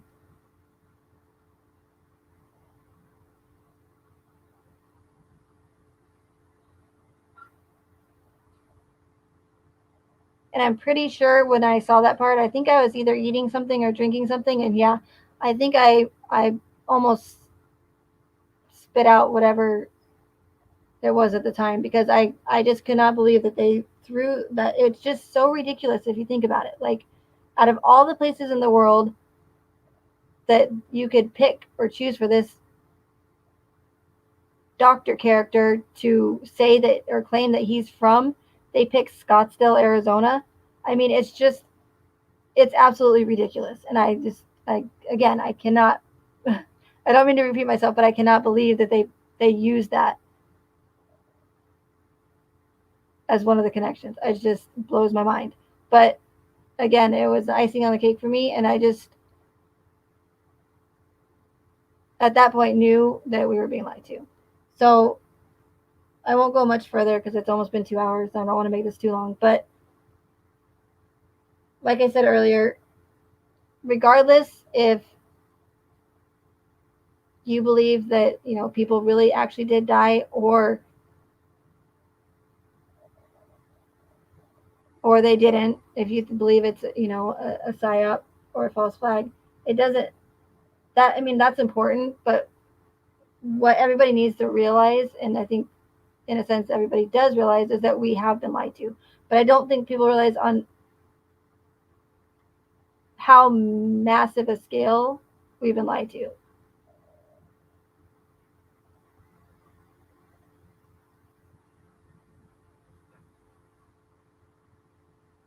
And I know it's hard because I know that so many people are affected by this case and saddened by this case. And, it's going on 2 years now, and people are still heartbroken by it. And I'm not trying to offend anybody whatsoever by saying this information. That's not my intentions.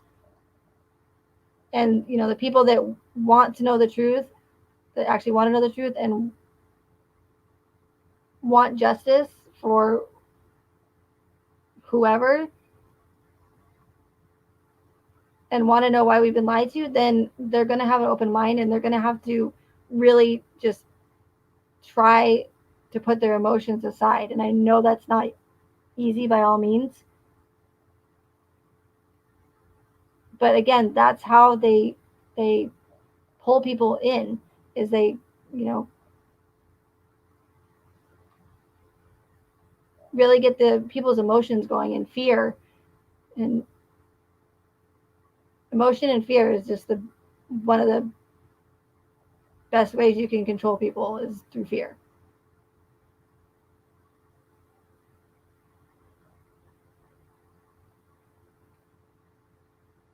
And again, I'm not trying to offend anybody, and I've been trying not to offend people for over 2 years, almost 2 years now. And I got to the point where I said, if I'm going to get anywhere with this channel or anything, then I have to stop looking out for people's emotions, unfortunately. Because at this point,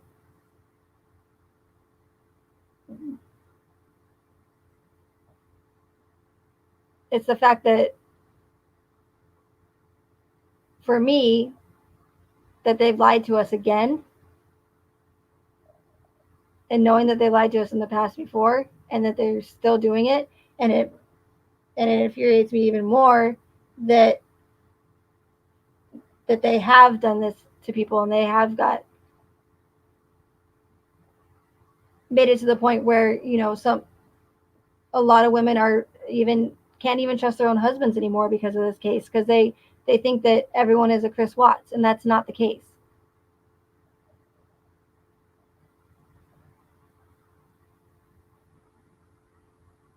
And just seeing people emotionally upset by the case for all this time, it makes me upset knowing that our government's done that to innocent people. So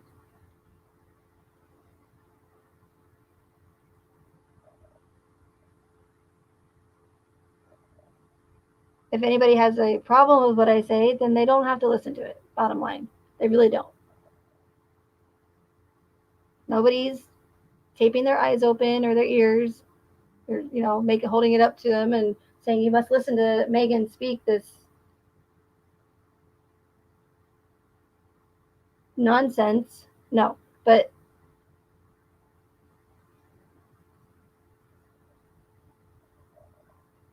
essentially, I just want, if anything comes out of this, I just want you guys to know these characteristics again, so that you can look for them in the future, and then hopefully you won't be pulled in emotionally again, and you can be able to spot which ones are real horrific cases that truly deserve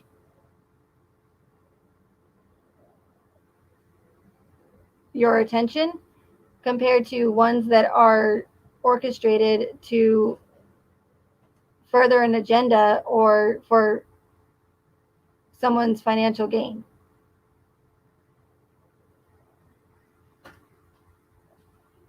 And again, I'm not trying to convince you guys one way or another. And that's why I want you guys to vet this information that I'm telling you, because it's out there.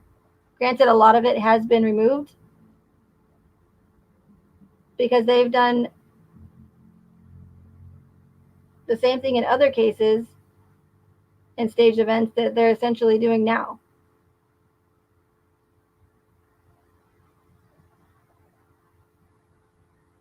They've already started scaring people away, taking down channels. People are too scared to talk about the case, so they're winning.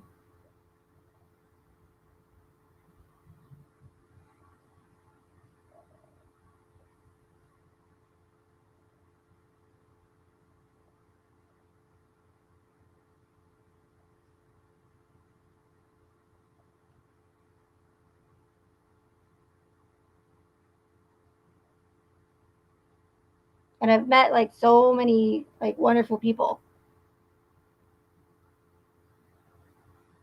And like I said, the last thing I want to do to any of you guys is offend you. So I want you guys to know that.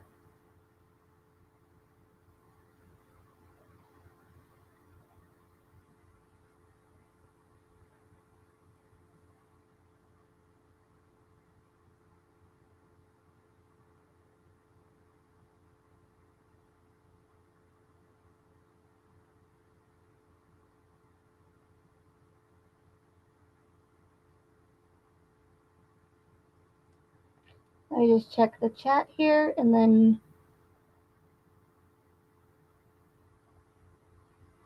I'll probably end it because I got to go check on the chickens.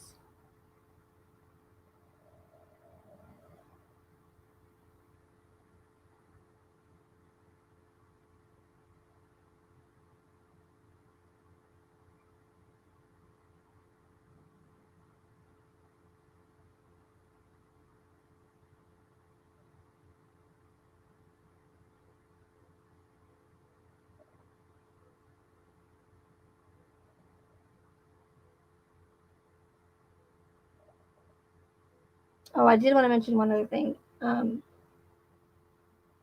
As far as the cover up theory goes, in any other circumstance, I would fully agree with that.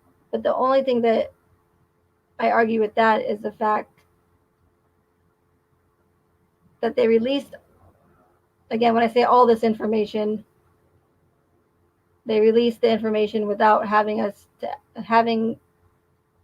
without us having to ask for it and willingly. I just don't see, besides all of the red flags and all of the characteristics and the same patterns, I just don't see them releasing all this information to go through the trouble of covering it up, if that makes sense.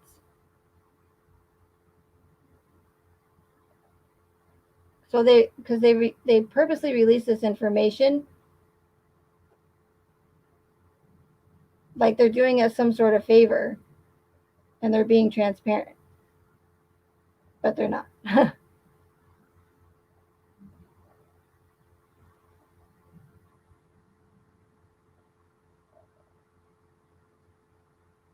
And I'm not pretending to know everything because I don't. I definitely do not know everything, and anything's possible. Um, if anyone has to say that, I have to say that because I'm the one that's preaching that. But anything is possible, yes. Um, but again, I just have to go with patterns over, I guess, theories or hunches.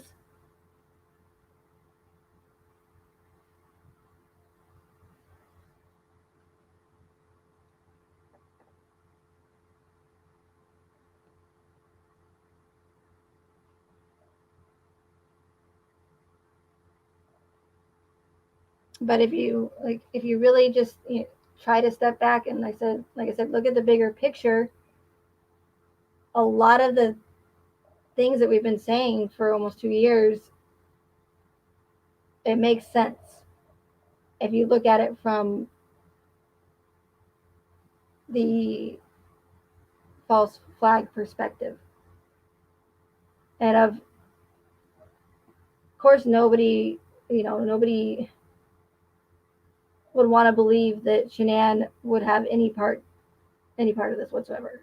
But that's how they reel you in. That's how they get your emotions going, so that no one ever does think of that. It's all psychological. It's all, I mean, and I hate to toot their horn, but the way they do it is just, it's pretty brilliant actually. But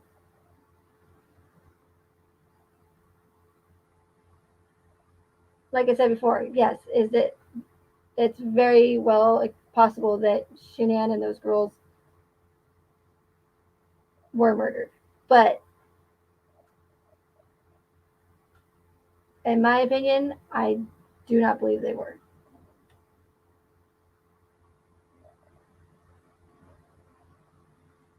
And if people think I'm a terrible person for saying that I think people are alive, well, then I don't know what to say about that. But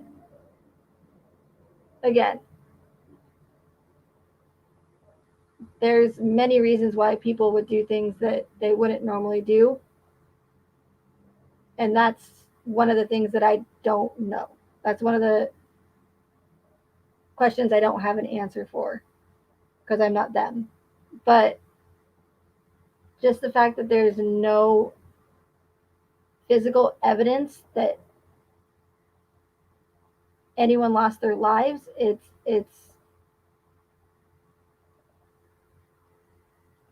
again it's a big red flag.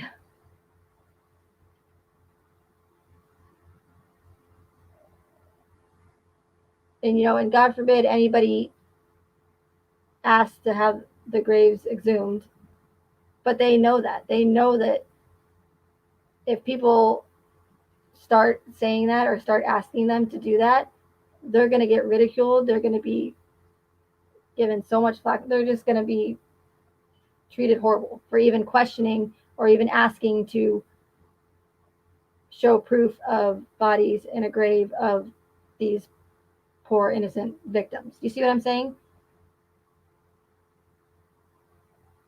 And the ones that do question it are silenced or ridiculed or called crazy or threatened.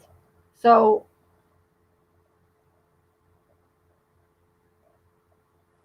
that being said, I hope I did a little bit better with explaining things today and I wasn't so all over the place. And I really just tried to say everything that I've been wanting to say for a long time, um, without holding back, I guess.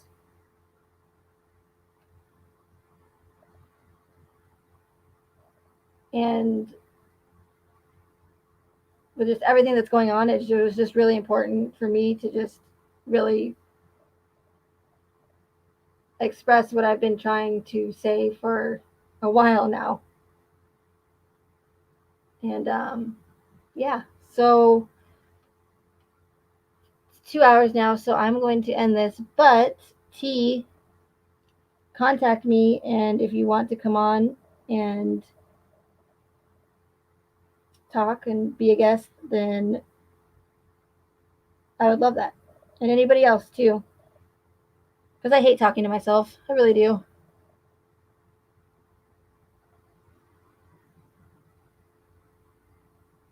But again, you guys, please know that it is not my intention, and I just want to reiterate that it's not my intention to hurt anybody.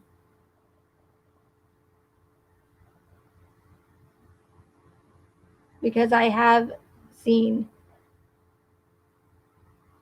how many people have been affected by this case, and that is not my intentions whatsoever.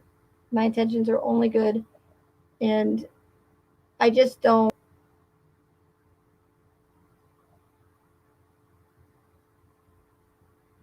I just want people to be able to, again, recognize these things in the future, so that way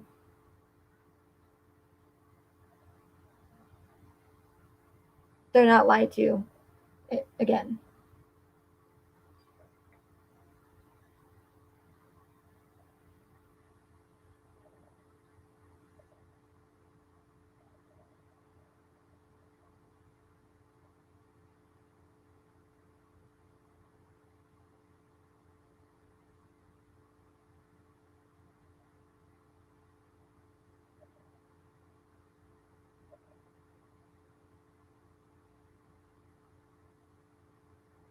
Oh, and I guess one more thing before I go. There,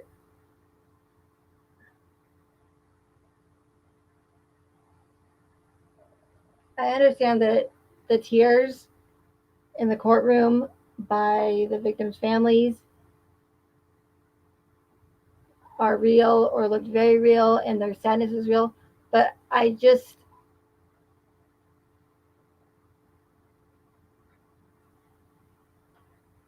don't know how to say this, but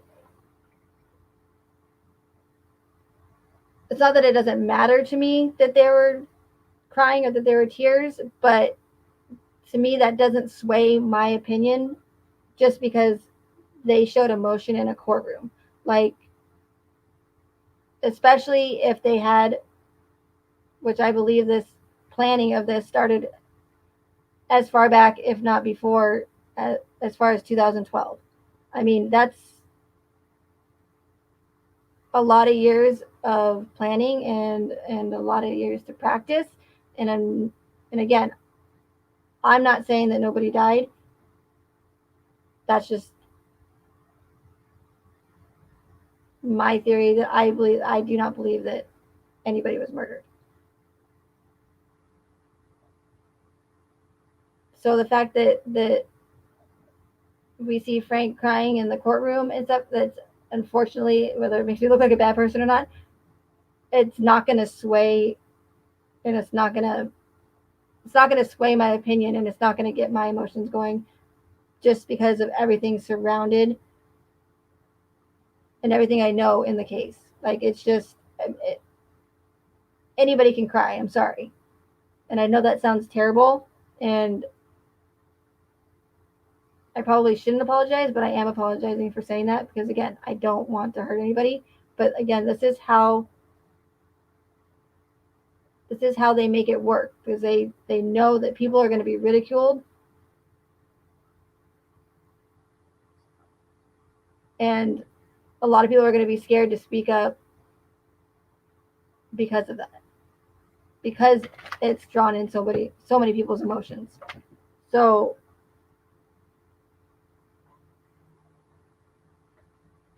I think another reason for Chris's lack of emotion is because it's hard to show emotion for something that didn't happen, if that makes sense. So even though the whole narcissistic thing actually worked in his favor, people have said, oh, he's so narcissistic and he doesn't show any emotion. What a sick individual he is.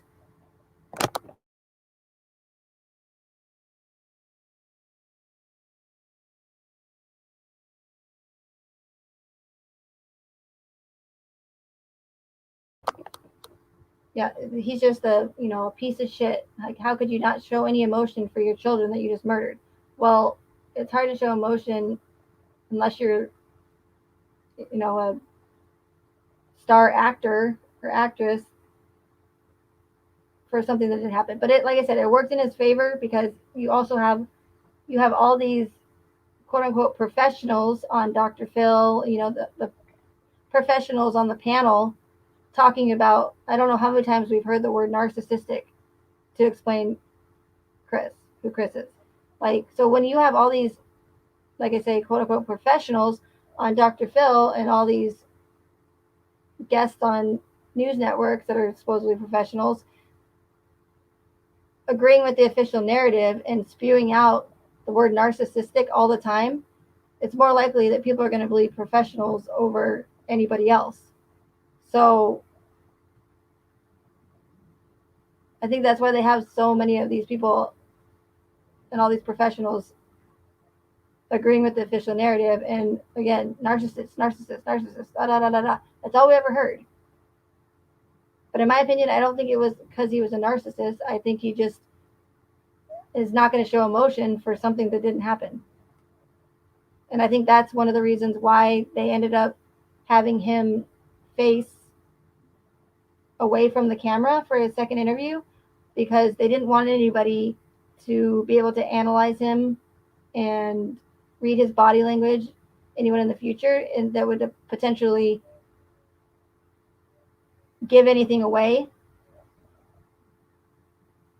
Because, not for nothing, but Chris is not the best actor.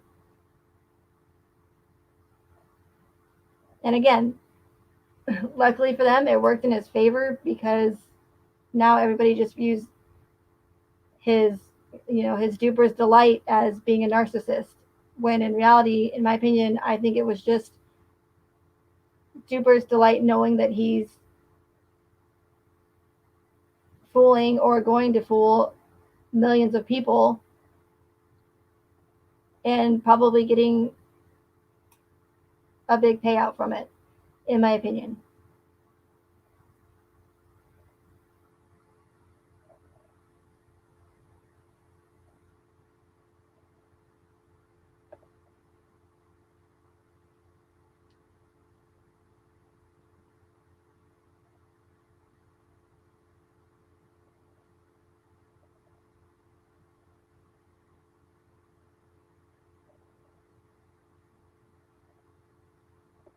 And nobody wants to know they've been lied to. Nobody wants to admit that they've been duped. And I understand that. Like, no, I wouldn't want to. And for some time, I was drawn in by, by the horrificness of it, like I said earlier. And it wasn't until I started noticing all these patterns. And the only reason why I noticed these patterns is because again, I'm not a true crime person per se. Like I am into conspiracy theories. I don't even like to say conspiracy theories, but to the corruption of government, and so I was I knew about these patterns beforehand, and that's why I was able to recognize them, and essentially other people weren't. Because if you don't know about them, then you wouldn't be able to recognize them if you didn't know about it, which is makes sense, old or whatever. But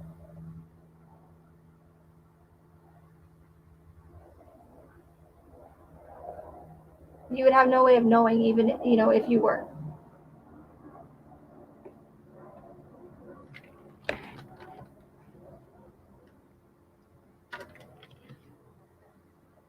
And cognitive dissonance will play a huge factor. And I'm not here to try to convince the entire world of anything. My only motive is to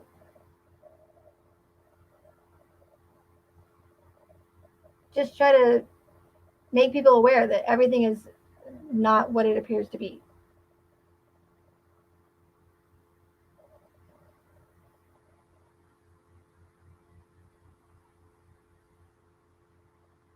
Because I know, just from trying to convince other people of other stage events and stuff, that you could show them all the evidence and all the facts in the world, and that cognitive dissonance, it's not going to matter. You can't force someone to see something that they don't want to see. When they're ready, when you can only show the evidence and try, pretty much. And if they don't see it, then at least you tried. And you can't force anybody into believing something, especially when their emotions are involved. So when they're ready, if they are, it will happen, pretty much.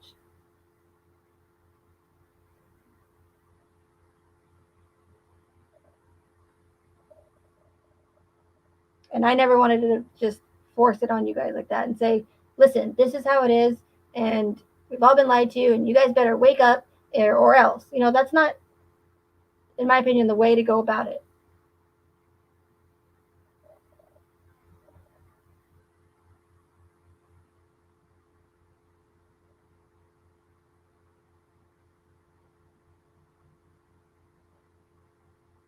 So I hope I was a little bit more clear today, and I'm working on my presentation skills, per se.